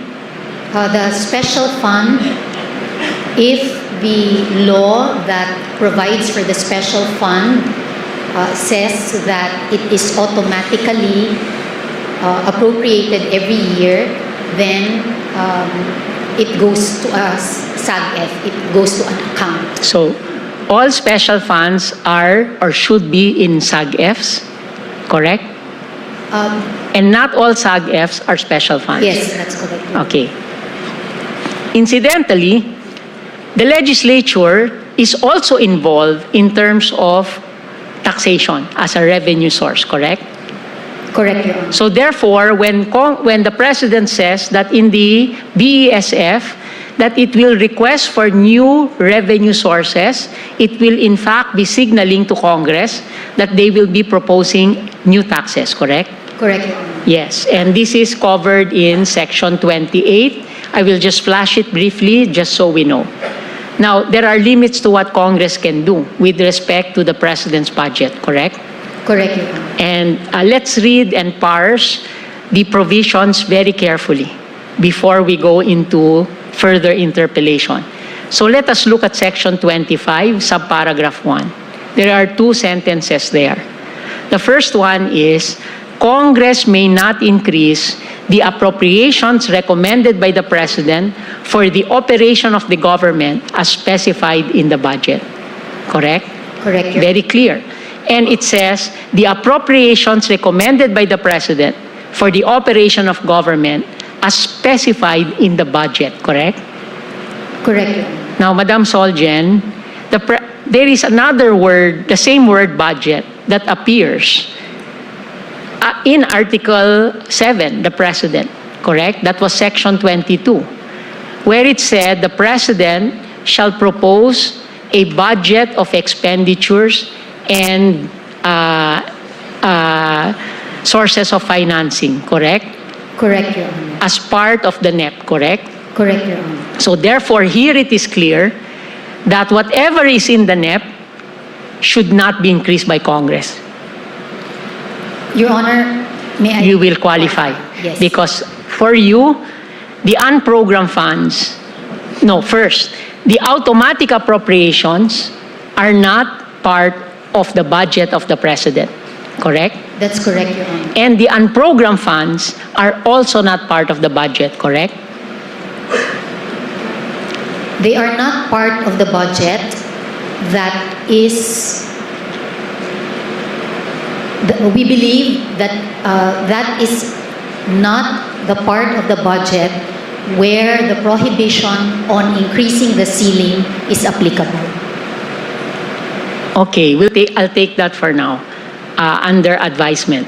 But the point is that, so if you say automatic appropriations is not part of the budget of the President, then I will ask you later to locate it in the Constitution where it is. And the other point is it possible that the unprogrammed funds is not in Section 1, subsection 1, but in subsection 4? A special appropriations bill shall specify the purpose for which it is intended and shall be supported by funds actually available as certified by the National Treasurer or to be raised by a corresponding revenue proposed therein, as suggested by one of our amici, a justice of this court in one recent case, and some of the petitioners, that unprogrammed can be disciplined using subparagraph 4. What is the position of government? It is the position of government that the Special Appropriations Bill is a separate provision in the Constitution. The Congress has the option. It can be invoked, it can be passed, and historically has been passed. In our study and survey of the different special appropriations bill, the length of time could be as, I think I saw... we can go to the difficulty of passing a special appropriations bill at some point, and it can be part of the query, I think, of some of the justices. But as far as I'm concerned, I just want to locate where you see automatic appropriation. You say that it is not in subsection 1, and you're asking the court to actually make a ruling for the first time that automatic appropriation is not part of the GAA. Okay, the automatic appropriations, we say that it is not part of the President's budget because the NEP, which is the President's budget, is presented to the Congress for their approval. However, the automatic appropriations, our premise is that it already has an approval. So we were actually asking the DBM, then why are you including it in the budget, which could be a source of confusion? Because people will just look at the totals, but and their explanation is that for fiscal programming and for transparency, so that it is informing Congress of the total allocation, including the allocations for the automatic appropriation. So in that sense, it is only for disclosure, in your words. in your comment, in your omnibus comment. It is for disclosure, not for purpose of appropriation, correct? Yes, Your Honor. Yes, but there is a purpose for subparagraph 1, and we can go to that later. And whether that squares with your characterization of automatic appropriations is there. And indeed, this court has just ruled in the case of Giao versus PAGCOR, where it actually said that there is an automatic release of PAGCOR funds to, it's Giao versus Philippine Sports Commission from PAGCOR et al. But we will get to that later. In any case, just to flag the different points of view of the parties in relation to unprogrammed appropriations. Now, at issue also is, to a certain extent, presidential certification. I think this was raised by, if I'm not mistaken, the pleading of Pimentel et al., former Senator Pimentel. And what is at issue is the concept of when the president can certify, and flashing to you on the screen, except when the president certifies the necessity of its immediate enactment to meet a public calamity or emergency.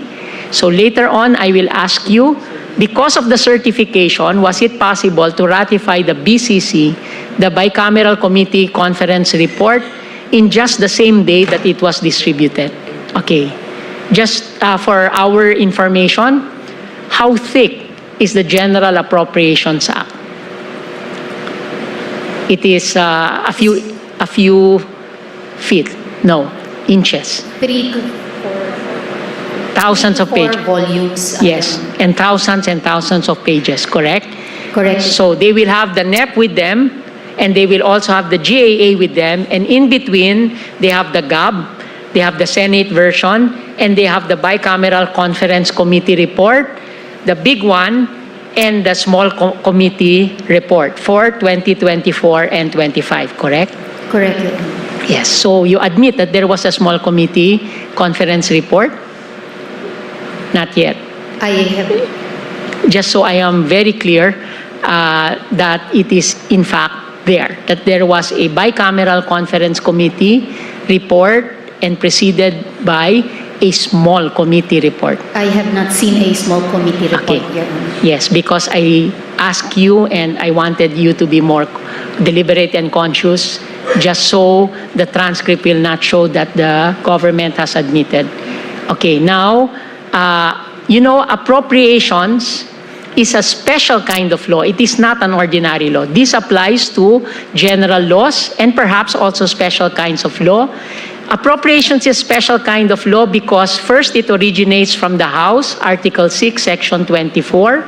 Second, the President has line item veto on this particular law and no other. Third is, by the end of the fiscal year, it immediately lapses, unlike any ordinary general law.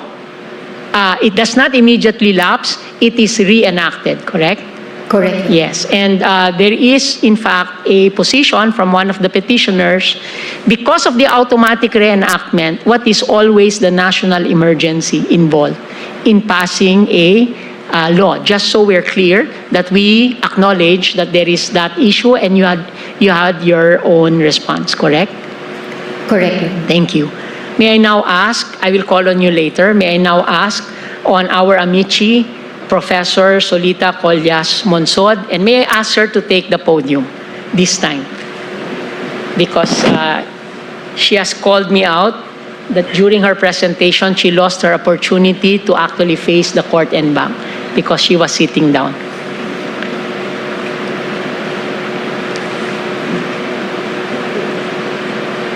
Your Honor, may I sit or? Yeah, please sit down. Thank Please you. sit down, yes.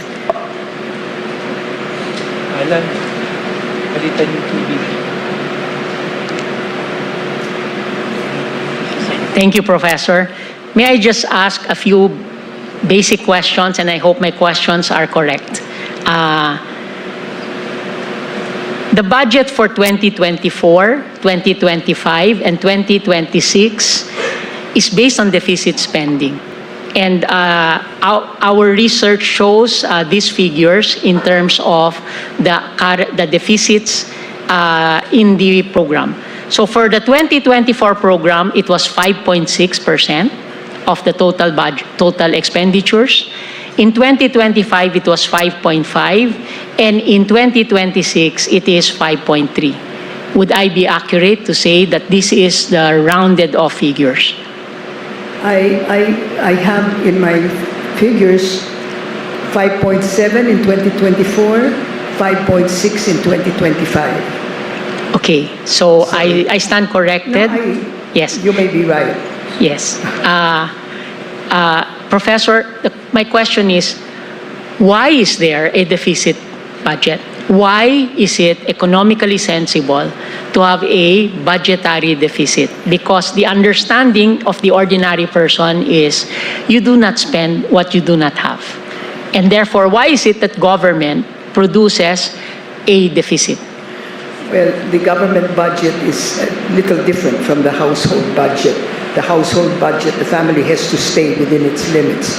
But in the government budget, considering certain plans, the need for government to stabilize the economy or to do whatever, it needs certain funds and can be allowed to have a deficit as long as over time that deficit is removed and it becomes surplus. In other words, the budget balance is not only for 1 year.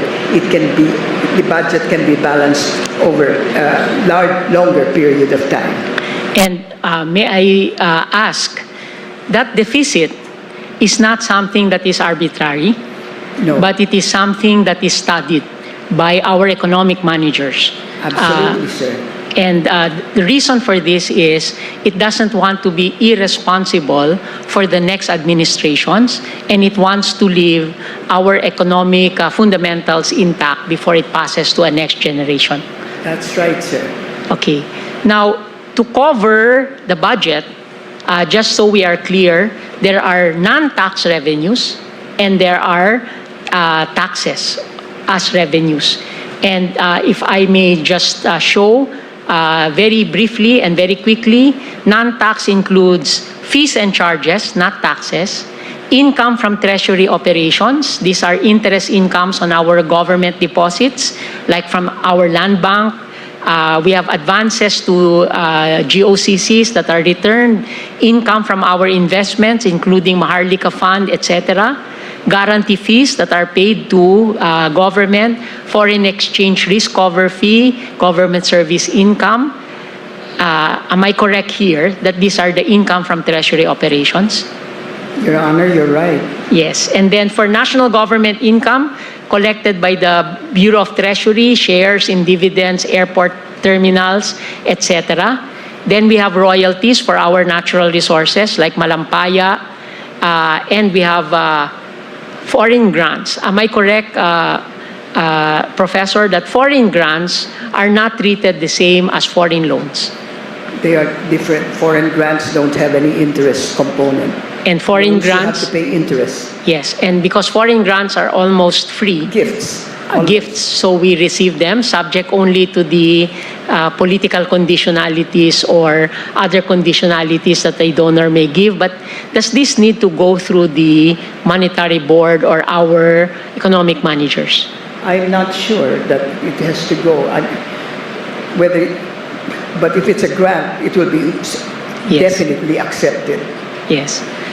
Professor, is it correct to say that the more we keep a deficit, the more dangerous it is in terms of our indebtedness? Oh, it is correct, sir.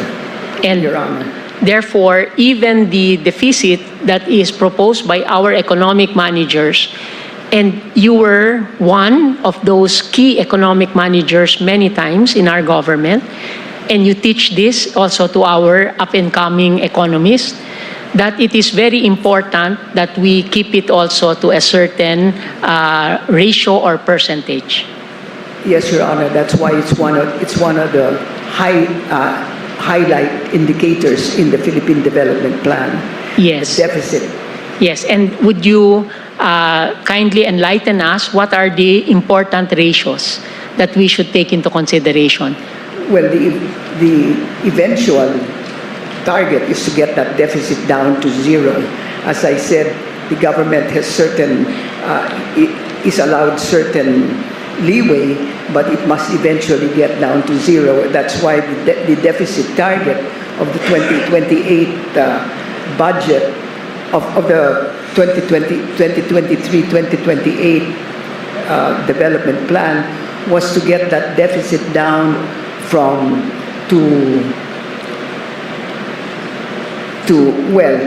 originally it was to get the deficit down to 3% of GDP, but in the interim that the plan has been in operation, they have retargeted. Now they want to retarget down to 4.3% of GDP. In other words, they realize that their deficit targeting was way below standard, and they had to change the deficit targets, mainly because of this stuff that's going on now. And in your presentation, you showed us that we missed on several targets, which included the deficit and which included the national debt stock. Yes. And would you say that we are at very dangerous times? Not quite. It's not quite dangerous times. There are certain rules of thumb, and but we're close because, for example, the rule of thumb with respect to debt stock to GDP is that it should not exceed 60%, and we are now at 63. We are now at 61. 61. Sus ko, hindi ko mabasa eh. Excuse me. Debt stock. 60.7% in 2024. We're just over that rule of thumb that we should keep the debt stock to less than 60% of GDP. And would you say, Professor, that the interpretation of the court with respect to the words that we find in the Constitution is also as critical for fiscal discipline? In other words, that we should interpret the provisions in the Constitution not only from the original intent of our forefathers, but also from the point of view of what is practical, what the words can bear given the current circumstances and given the creativities of many of the agencies. I absolutely agree, Your Honor. You yourself said that the Constitution is a living thing. Yes, and so it must change and adapt. And that our legal interpretation also should be also a sort of an economic interpretation, in the sense that we should be fully aware of the opportunity lost and etc. I fully agree, Your Honor. Thank you, Professor. Now I am confident that I learned my economics 11 and 101. May I call on former Secretary Butchabad to the stand, please.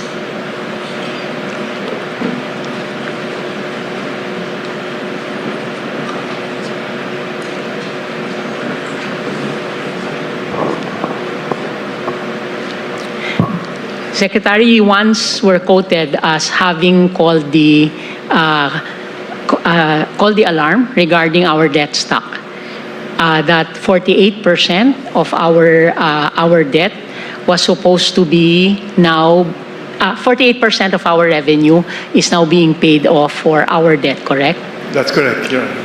And since you were DBM Secretary, may I ask, where in the NEP or the BESF do we find the commitments to pay for interest rate on our debt, both domestic and foreign? It's, well, in the GAA, you can find the allocation for servicing interest.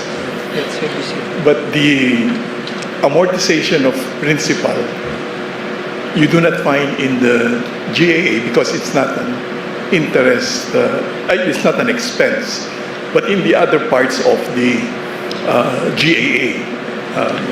So that is what I want to clarify, that the payment of the principal cannot be found in the Government Appropriations Act, even if it is something that we use our resources for, but it is not subject to the authorization of the Congress, nor is it made public as to how much our principal costs us for every year. Yes, because the payment of principal is like a financial transaction. You are just repaying what you borrowed. And like for 2026, as you correctly pointed out, our deficit is 1.5 trillion, but we have to pay principal amortization to the beyond. So we have to borrow this year 2.6 trillion to cover the deficit as well as the payment of principal, which, as I said, is a financial transaction not to be found in the GAA. Okay. Would it be found in the BESF? I'm not sure of that, but it's in some parts of the GAA, but not in the expenditures part of the GAAs. So with respect to the payment of our interest, may I just show you a slide? And this we got from the program amounts of payment in the GAA and BESF, and we contrasted it with the BTR cash operations report, the actuals that were made. And in our study, 2023 and 2024, the actual payment for interest was higher than the program interest. Now, would you know where we get payment for the additional interest because it was higher? Is this in unprogrammed? No, I think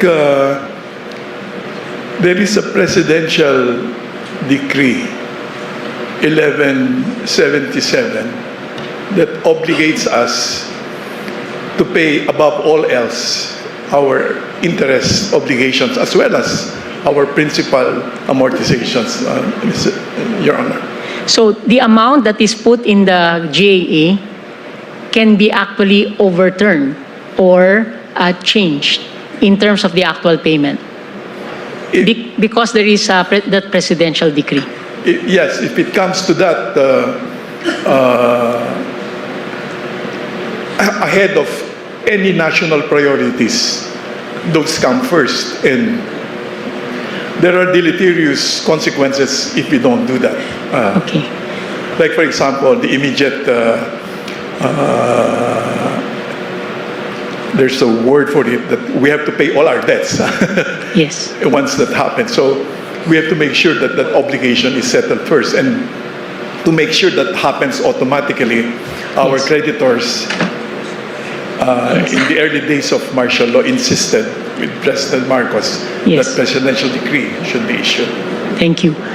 I go into this just to clarify the effect of whatever decision we make in terms of the planned deficits and its impact on something which I think many of us are concerned about. It is our debt stock and our interest payments.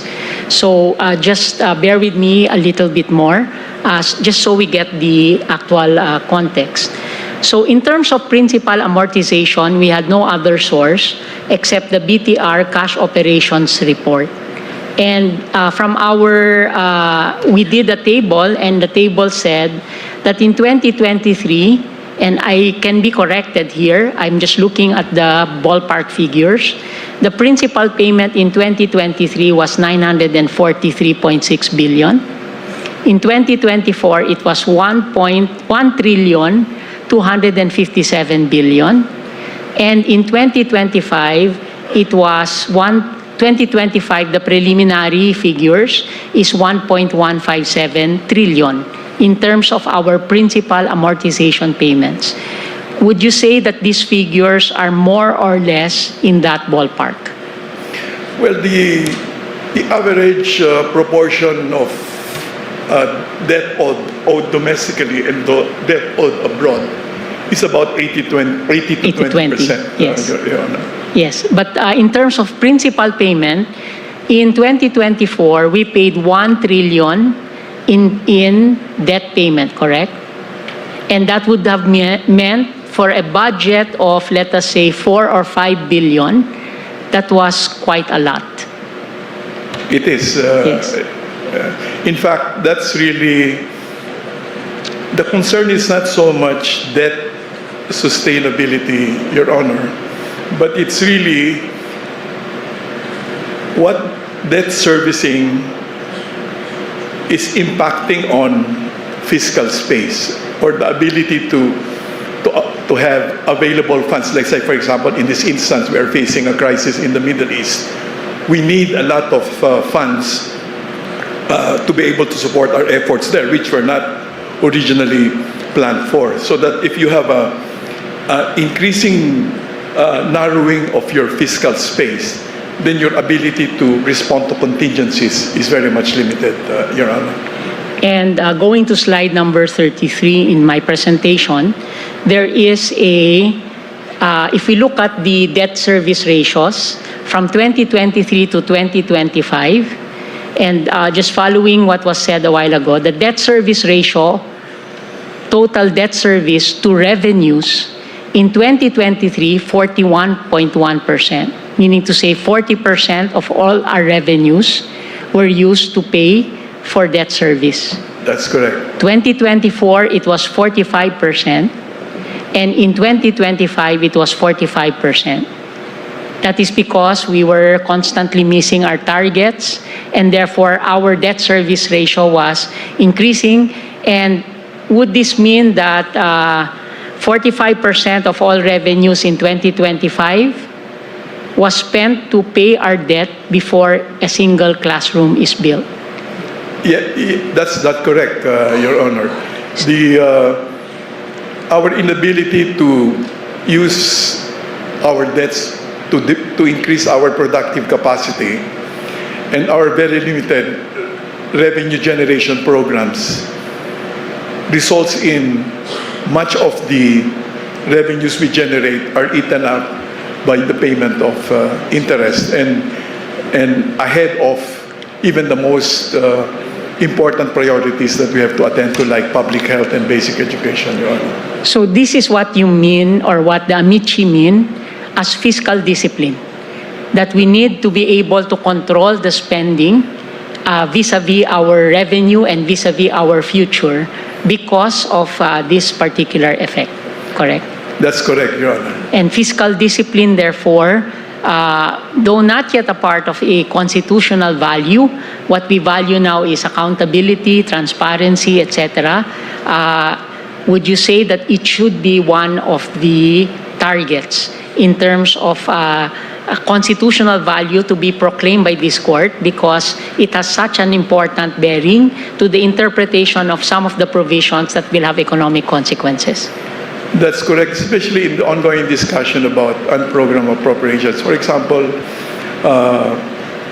Your Honor, if we take a huge part of the appropriation cover of foreign assisted projects and put them somewhere else, you mean while you can pay for those use of the appropriation cover for some other projects, well, you can pay for them by cash management.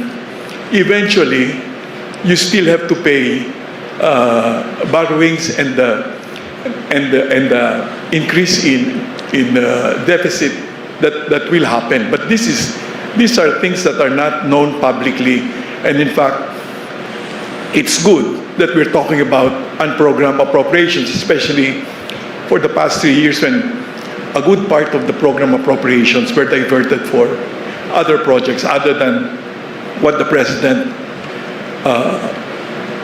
put in the national expenditures program, Your Honor. Thank you, Secretary. The other point that I'd like to make is the debt service ratios, the targets for 2026 was premised on a growth rate, correct? That correct. growth rate being 6.6%, if I'm not mistaken, correct? But actually now, it might be different given the current circumstances. Is that correct? That's correct. And therefore, Radically. actually it was 6.5%, and showing to you slide number 35. Okay, we did very basic, and this might be wrong, but a recalculation.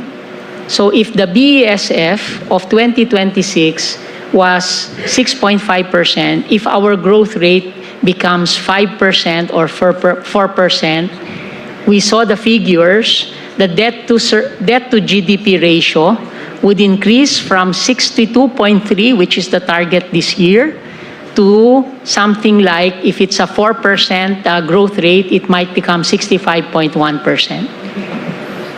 Of course, our calculation can always be wrong, but given the lowering of just to show that the lowering of the growth rate will also have an impact on our debt to revenue and debt to GDP ratio, correct? That's correct, Your Honor. Then, of course, we have taken into consideration that what we are facing now and the context where we are making a decision right now is a crisis, a fuel crisis.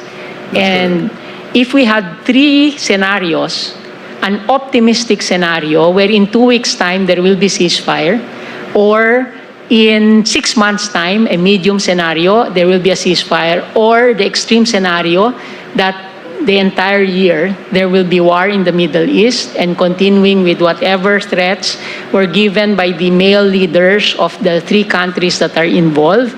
So showing to you 36, slide 36, it is possible that the cost for every barrel of oil will increase. And then slide 37, macroeconomic impact on the Philippines. And slide 38, it will have indeed a very strong impact on our projections, or the projections right now under the GAA. Would this be a right approach if we wanted to analyze where we are headed? Well, it's better to see a worst case scenario and prepare for it, and then if a lesser degree of crisis happens, then you're more or less covered. But our difficulty as a nation, Your Honor, is that this crisis that came upon us as a result of the Middle East war is really more an aggravation over a crisis that has been simmering. In fact, if you recall the statement of the central bank governor, he said, "I've done everything that monetary policy can do to grow our economy, and it's time for reforms in governance and it's time for fiscal reforms and governance to do their share." So this is an aggravation of an already existing structural crisis, and that the governor of the central bank said that they've done everything that they could with respect to monetary policy. I am tempted to ask Dr. Jokno, except that I cannot, because it will have an impact on our markets if I ask him something about that. But thank you for that. And again, when we did this, just to see our context, we were so thankful that we are only reading the law and the Constitution and not managing our economy. But that we know that whatever we do in interpretation will have an impact on what we need as a country. I agree, Your Honor. Thank you, Secretary. May I now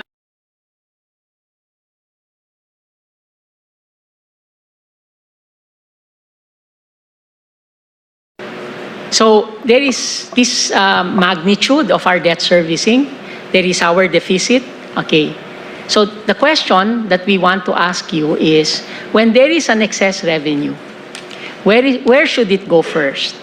Legally and constitutionally, or is there no standard? When there is excess revenue, should it go to program, unprogrammed, and because you created a new one, automatic appropriation? Your Honor, the sources of funds for the program are different from the sources of funds of the unprogrammed appropriations. But the triggers in the unprogrammed section includes any excess in non-tax revenues for 2025 and 2026. And in 2024, it was both tax and non-tax revenues. Any excess. It did not qualify. Yes, yes, Your Honor. For the first trigger on excess revenue collections in any one of identified non-tax revenue from its corresponding original targets as reflected in the BESF. So, meaning, for this first trigger, Your Honor, then the priority will be once it only exceeds the source of financing for the programmed, then it will trigger for the unprogrammed appropriation. Sa madalit salita, sinabi natin kanina na may deficit. Ibig sabihin, yung planadong expenditures, pasensya na Ilocano ako pero nagtatagalog ako. So yung gastusin natin ay mas malaki kaysa sa kikitahin natin. Yun yung nakalagay na sa program. Na kahit sa programmed expenses, mas malaki na yung gagastusin natin kaysa yung kikitahin natin.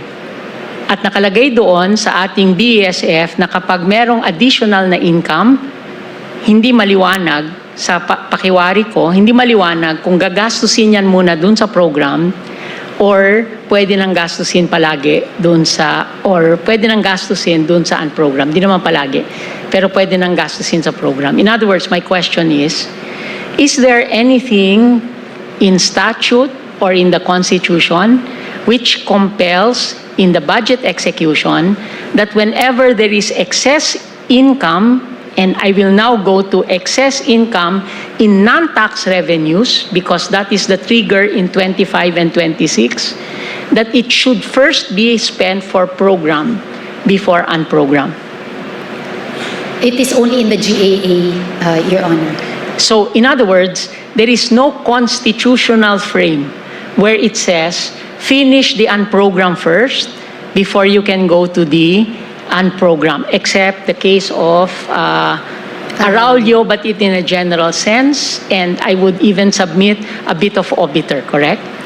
Correct, Your Honor. But the Araulio, based on our position, is premised on a different GAA, and the articulation of the triggers in the Araulio case are different from the articulation of the triggers in the 2024, 2025 to 2026 GAAs.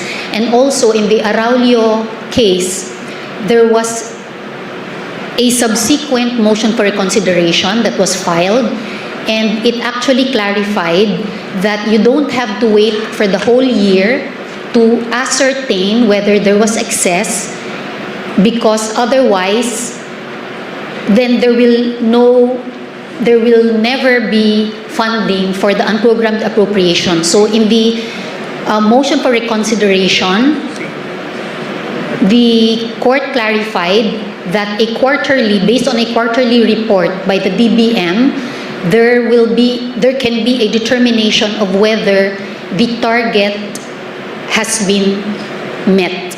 Okay, just to be clear, I will flash now the triggers in the unprogrammed funds. Okay, 2024 was quite unique. There was a subparagraph D. And subparagraph D is now non-existent. It is null and void. It was stricken down in the PhilHealth case. Okay, so we are left with the first trigger. And the first trigger, if you notice, it says coming from the excess revenue. I have to look at my copy because I cannot also see. Okay, so the first trigger is excess revenue collection in or any one of the identified non-tax revenue sources from the corresponding revenue. If you compare it with letter A of 2025, same. Compare with with 2026. Identified non-tax revenue sources from its corresponding revenue collection targets as reflected in the BESF. Then in the letter B, new revenue collections or those arising from new taxes or non-tax sources. Also letter B, also letter B of 2026. Approved loans, the difference is letter D, it does not exist, correct? Correct. Do you notice any other differences? In 2025 and 2026, excess revenue collections in total revenues was removed. Correct? Correct, Your Honor. As well as fund balance of GOCC. Correct, Your Honor. This is the only provision in the GAA which controls where excess revenues, new tax sources are to be spent. Correct? Correct, Your Honor. So there is nothing in the GAA which allows the DBM and the President to allow a SARO to be used immediately to pay for unprogrammed appropriations. Correct?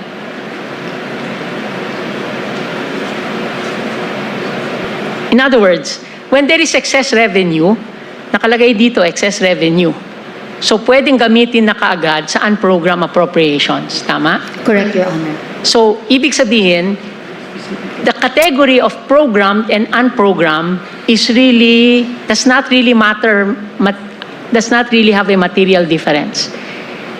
Because in the interpretation of government, pwede kapag merong excess na pera, excess na revenue, na hindi naka-earmark, na pwedeng gamitin na ito kaagad sa unprogrammed funds. Tama?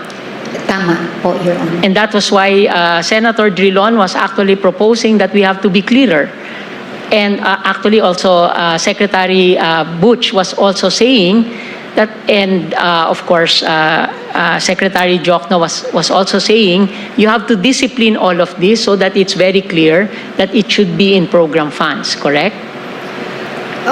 And constitutionally it matters because once you transfer a PAP, a program and project and program coming from program funds, okay, and you transfer it to unprogrammed funds, and you want to fund it immediately, you can increase the amount of unprogrammed funds, like in 2024, you can transfer funds there so that it continuously increase, and the fiscal space created in the program funds, you can reallocate. And then you can have the chance of still having it funded. And in the interpretation of government, you do not violate 25(1) because to you, the limit is the program. Correct? Correct, Your Honor. Because again, in the analogy that we attempted to include, that we attempted to make in regard to programmed and unprogrammed, is in number one, the prioritization of the programs. So if you put a PAP, a project... Madam Solgen, how do you say that it's a priority? So we have deficit. Ibig sabihin, mas malaki yung gagastusin natin kaysa yung nakukuha na kinikita natin. Pero kapag lumaki yung kita natin, what you are saying is, there is nothing in the GAA, and I do not see anything in the GAA, which says you have to fund the program first before you go to unprogram. Is there? Okay.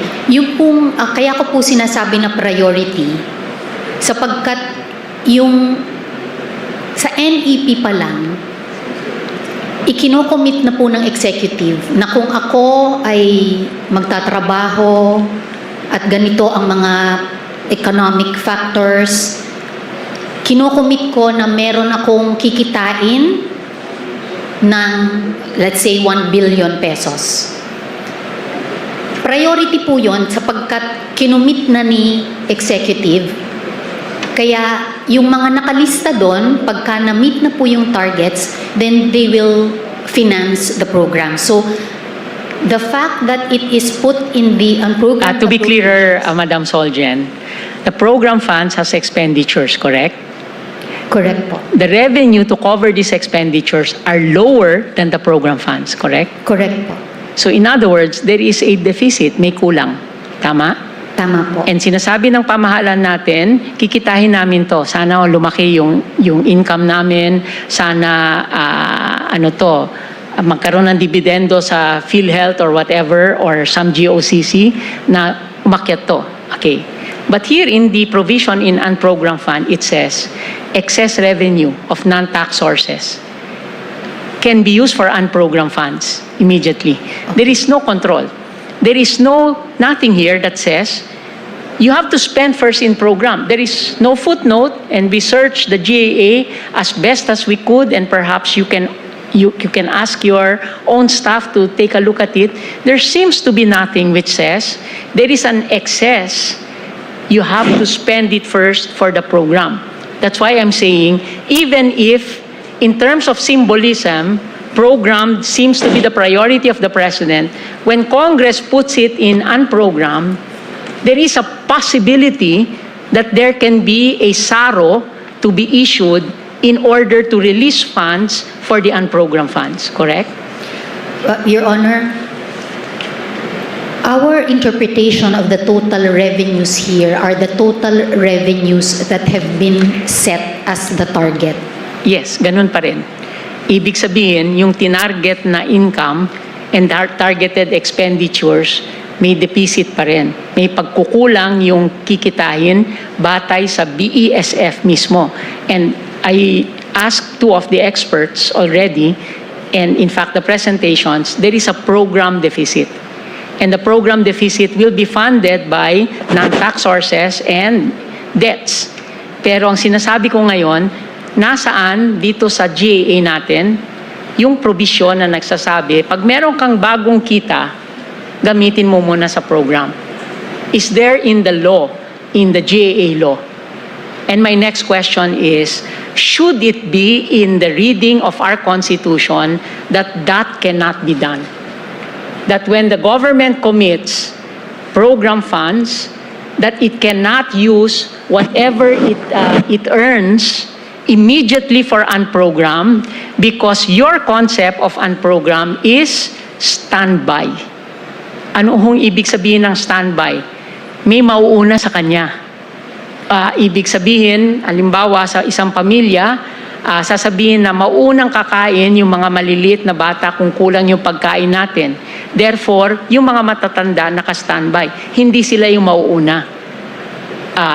So, my next question is, was there any expenditure in 2024, 2025 where the unprogrammed came before the program funds?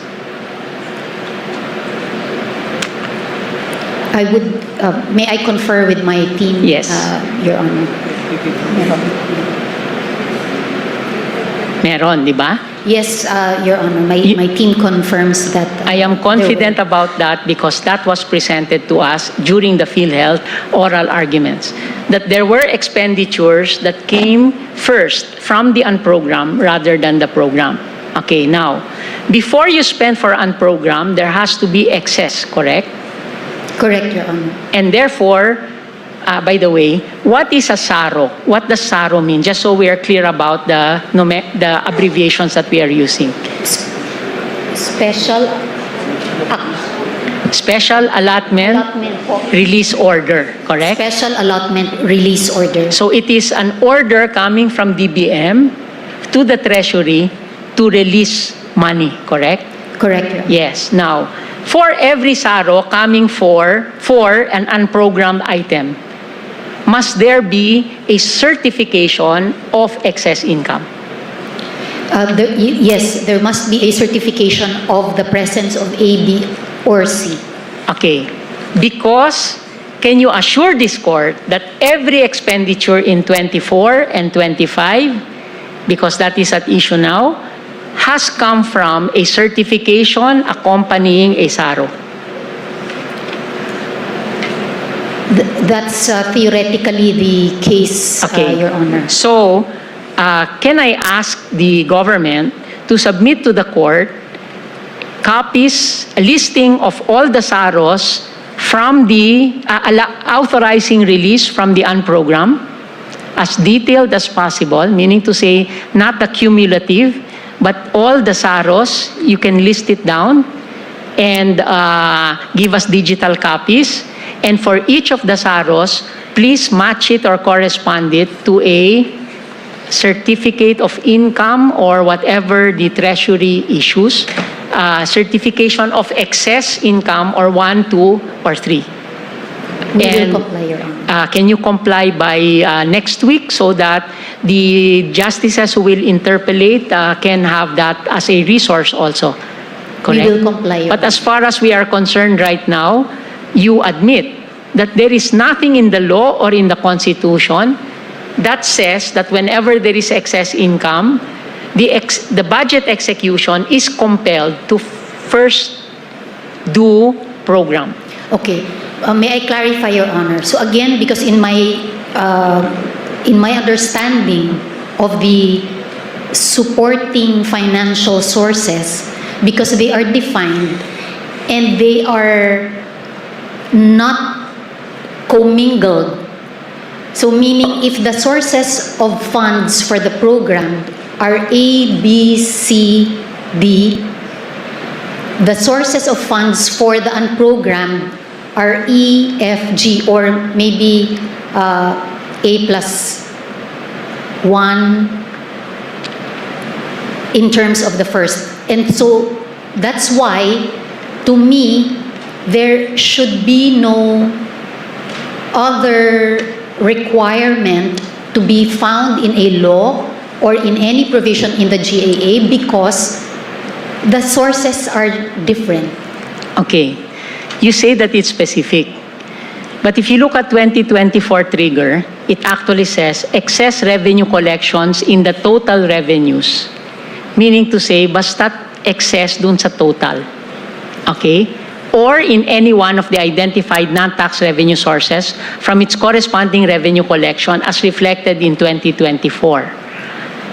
Noong 2025 and 2026, they removed the total and they just put there excess revenue in any one of the identified non-tax revenue sources. Meaning to say, for the identified non-tax revenue sources, it was almost earmarked. Kapag may increase, any increases there was already earmarked for unprogrammed. Correct, Your Honor. So you are earmarking funds that are excess, meaning to say good collections of government, good performance of a GOCC, you have earmarked that for unprogrammed, not for the program. Correct, Your Honor. And yet you say the position of government is that Congress cannot exceed the ceiling of the President's budget, but it can exceed the unprogrammed, correct? Yes, Your Honor. That's why it was 303 billion pesos, correct? Exceeding. Correct, Your Honor. So if I were a member of the House, and I will not certainly become a member because I cannot win any election, but if I were a member of the House, bakit ko ilalagay sa program? Ilalagay ko na lang sa unprogram. Sigurado pa yan, kapag may excess revenue, mauuna ako, hindi yung program. And I can put anything in unprogram so long as the leadership or the BICAM will accept. That's why it was a jump of about 400 billion from the agreements of the House and the Senate, and then bicameral increase it by 400. I would rather go there because I can add everything that I want in the unprogram. So goodbye fiscal discipline. Your Honor. Yes. Where did I make a mistake? Okay. In assuming that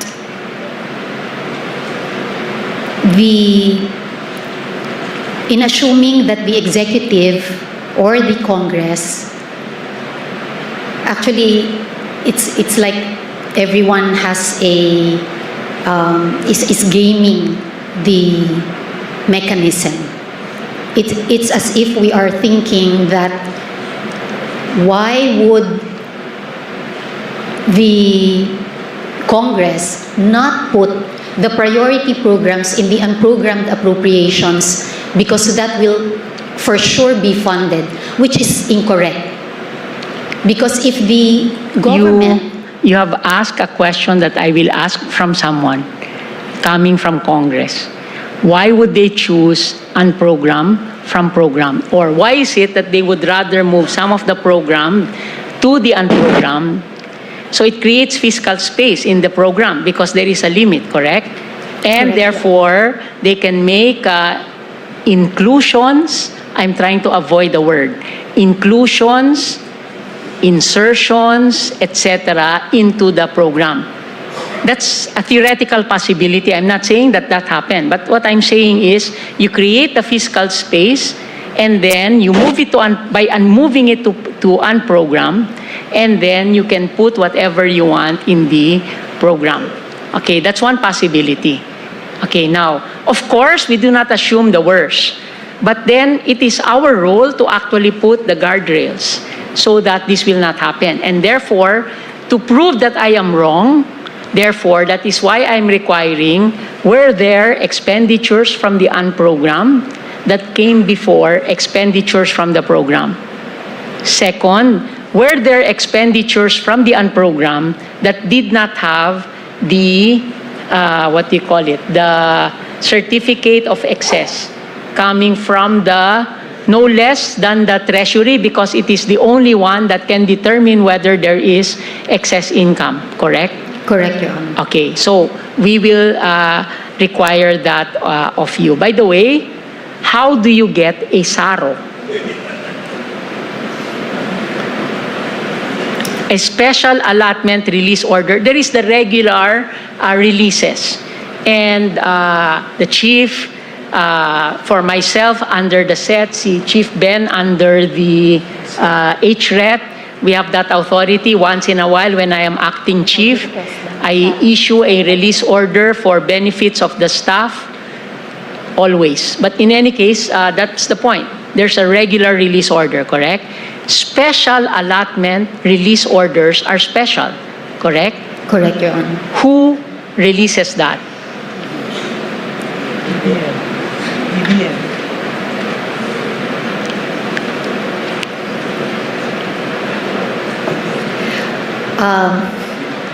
The note here says, please ask BBM.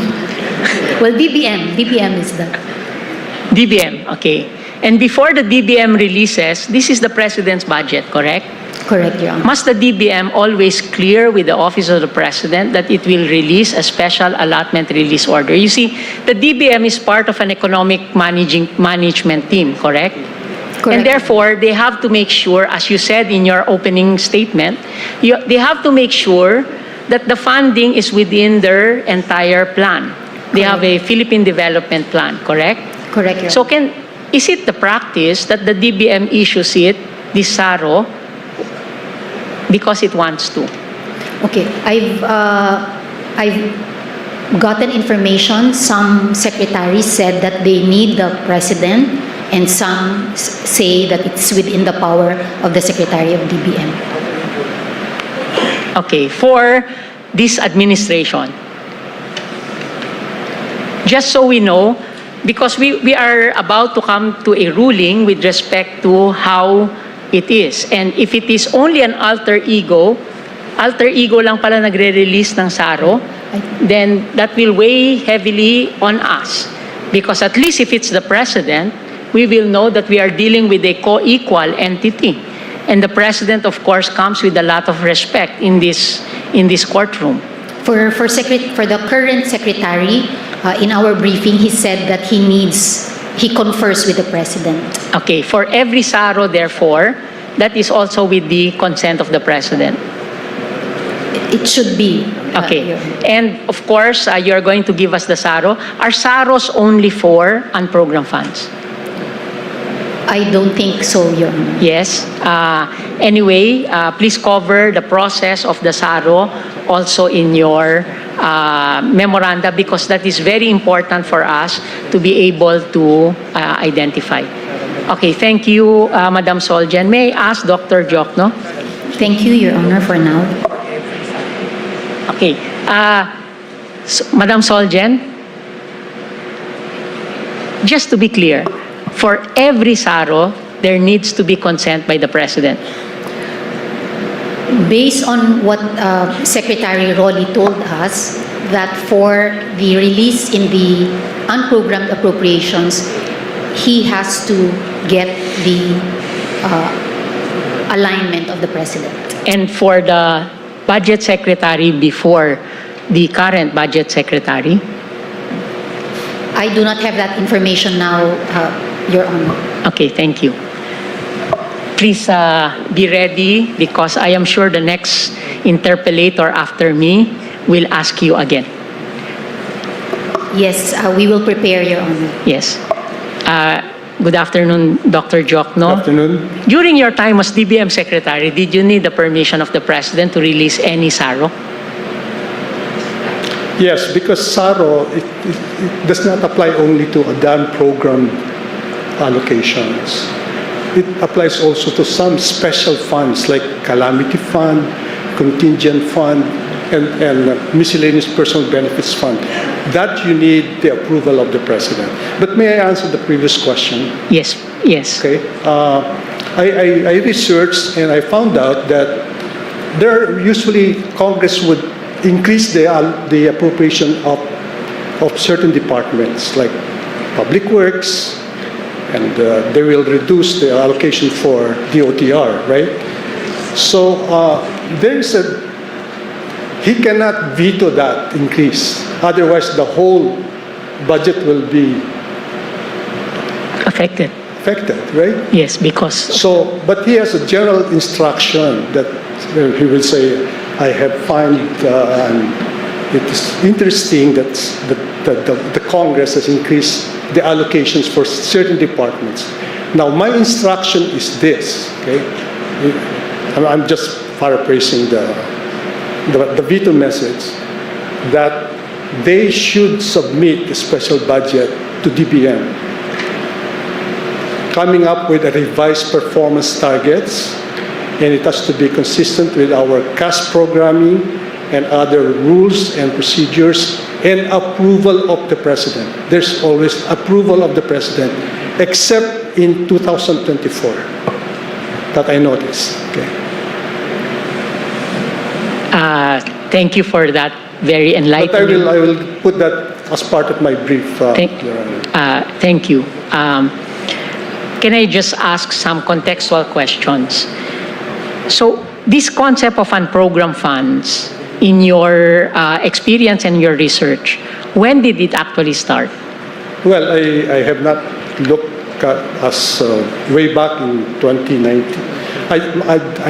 As I said, I prepared the when was it? 1986, right? 1986. I prepared the 1987 budget. That's the first and only budget under the Freedom Constitution. And I already used the unprogrammed appropriations at that time. And it has been used ever since.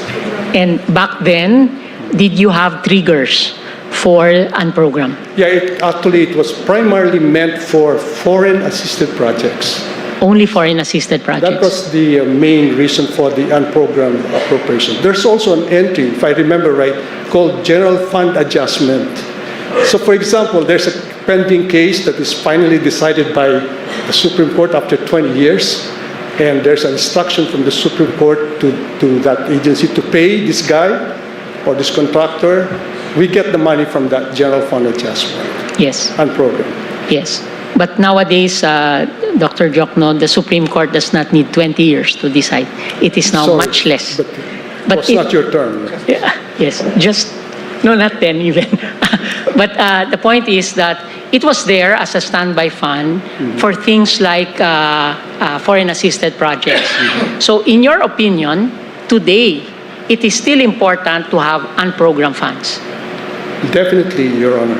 Because, as I said, any project delays is costly. For example, they remove funding for the subway system that's supposed to be finished by 2029, right-of-way appropriation for the subway, and also the north-south rail system they remove, and they put it under unprogrammed. That will cause a delay of at least 5 years in the implementation of that project. At the same time, because it's delayed, then we have to pay what is called commitment fee to the lending agency, and that's usually around 0.25%. Just to be clear, so you are saying that the funding for the subway was moved from the program to the unprogrammed? Well, I have some numbers there. I will put that in my brief. Yes. So in other words, in 2024, 2025? Several years. For several years, the funding that was supposed to be for the payment of the subway was moved from the program to the unprogrammed. Or it's deleted from the program. Deleted from the program. I don't know whether that was put under the program. And then in the unprogrammed, it was subsumed under, or the understanding was, it was subsumed under foreign assisted projects? Correct. Yes. And you are saying that that meant that instead of the unprogrammed being assisting us in the sense that you have a standby allocation so that when it is already ready, that we can make the initial payments already.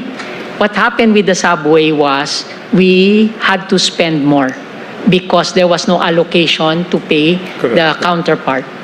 It cannot move forward because there's no funding for right-of-way acquisition.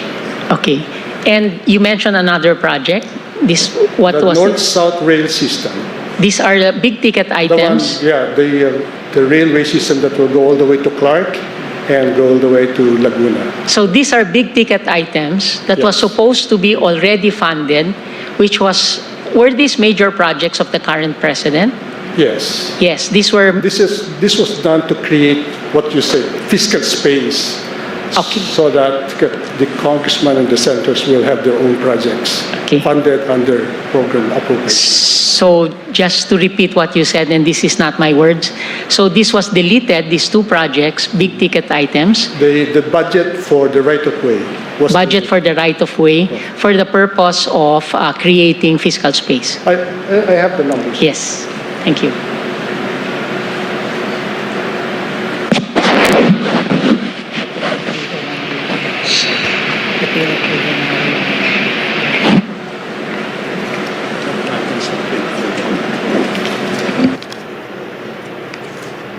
Okay, these are general adjustments.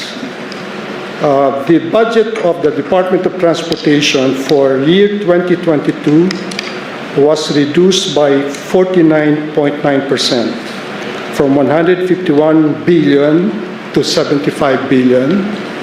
For 2023, it was reduced by 36.6% from 167 billion to 105 billion. In 2024, it was reduced by 65.5% from 214 billion to 73 billion. And in 2025, it was reduced by 51.4% from 180.9 billion to 88 billion. This is for the Department of Transportation and Communication, which is responsible for the big ticket items, the big projects. At the same time, the budget of the Department of Public Works was adjusted from 38.6 billion to 786 billion in 2022, then or by 14.6%. Public Works, okay. And then in 2023, it was adjusted from 718 billion to 894 billion, or by 24.5%. And then in 2024, from 822 billion to 997 billion, or by 21.4%. And in 2025, from 900 billion to 1.1 trillion pesos, or by 21%. Okay. Thank you for the data, Dr. Jokno.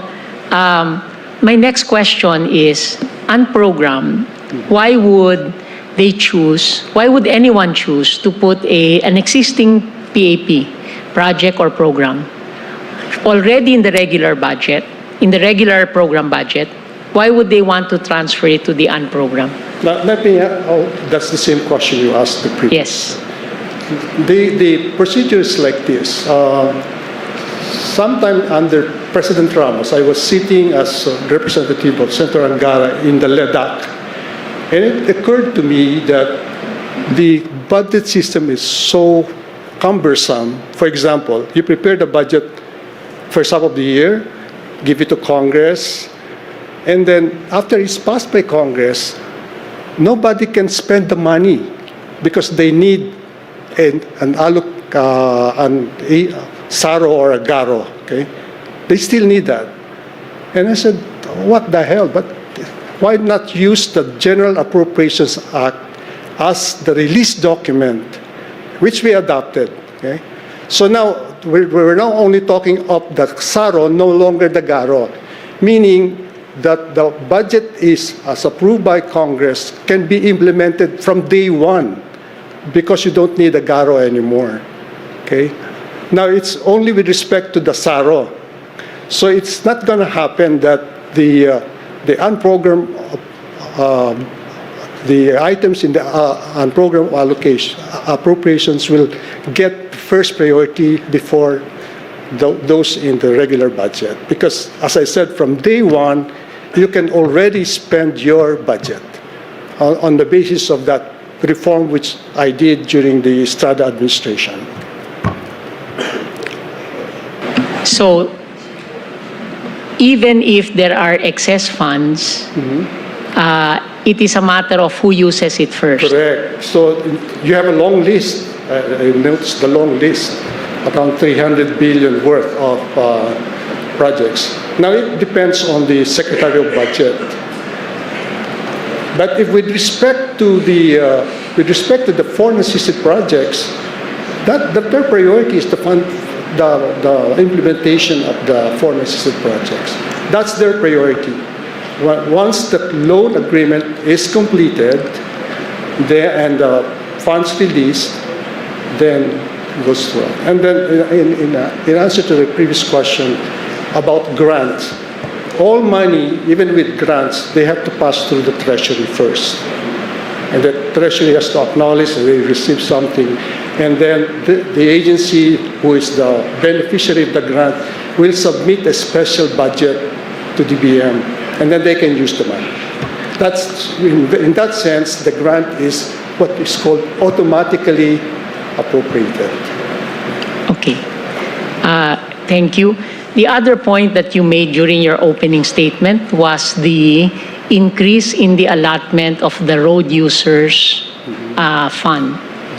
Okay. Can you enlighten the court why there is a push usually to increase the road users fund apart from what is provided in the NEP? As I said, that road users fund has been a major source of corruption during somebody else's term, right? But the point is that allocation is submitted by the Secretary of Public Works to the President and the budget. And it is based on a formula, like, for example, the linear, the length of the roads, the quality of the roads, how often should it be maintained, etc., and the capacity of the agency. So to me, that is a very solid estimate of the Secretary of Public Works. It used to be prepared by the Road Users Board, which has been abolished as a result of the recent law. So the Secretary of Public Works will submit that to the President, and then DBM will then take into account what was submitted. So what you saw there is what they submitted to the President. And so I don't see any reason why Congress will insist on increasing the allocation. And in fact, in the 2025 budget, the veto message of the President was they understood that the road users tax, without vetoing, I think, they said they understood that the amounts that they presented will only be what is expended. Correct. Although not not clearly vetoing the increase in the road users tax. In any case, thank you, Dr. Jokno, for very enlightening points. Sige, para makapahinga tayo. Sa next session, simple doon tatanungin. Yes. Pwede na natin mag-wait from the OSG ano yung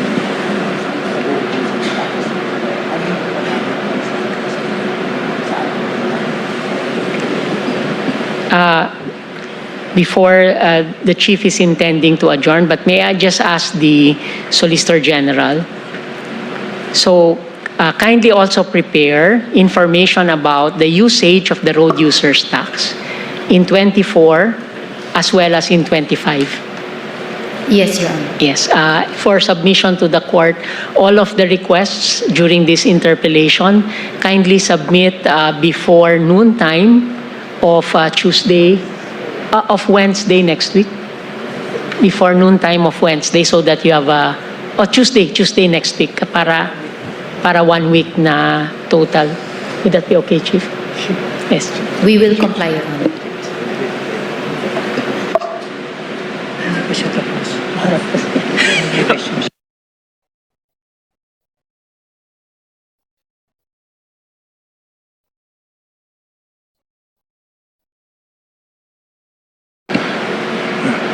Solgen, for the next oral argument, can you bring with you the DBM representative to the DBCC, as well as the DepDev representative sa ICC? Can you bring them with you as resource persons? Because my line of questioning has questions for them. Okay.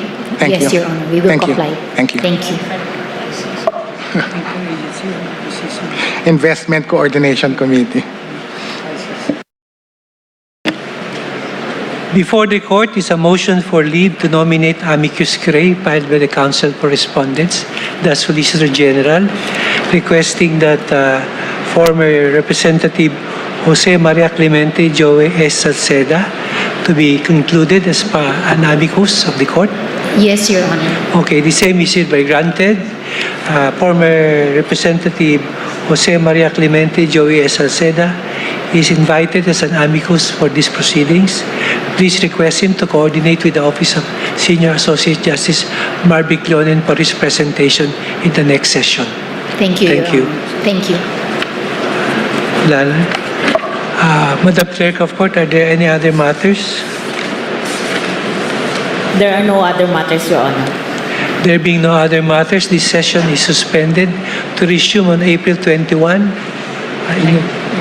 at 9:30 in the morning also. Thank you very much.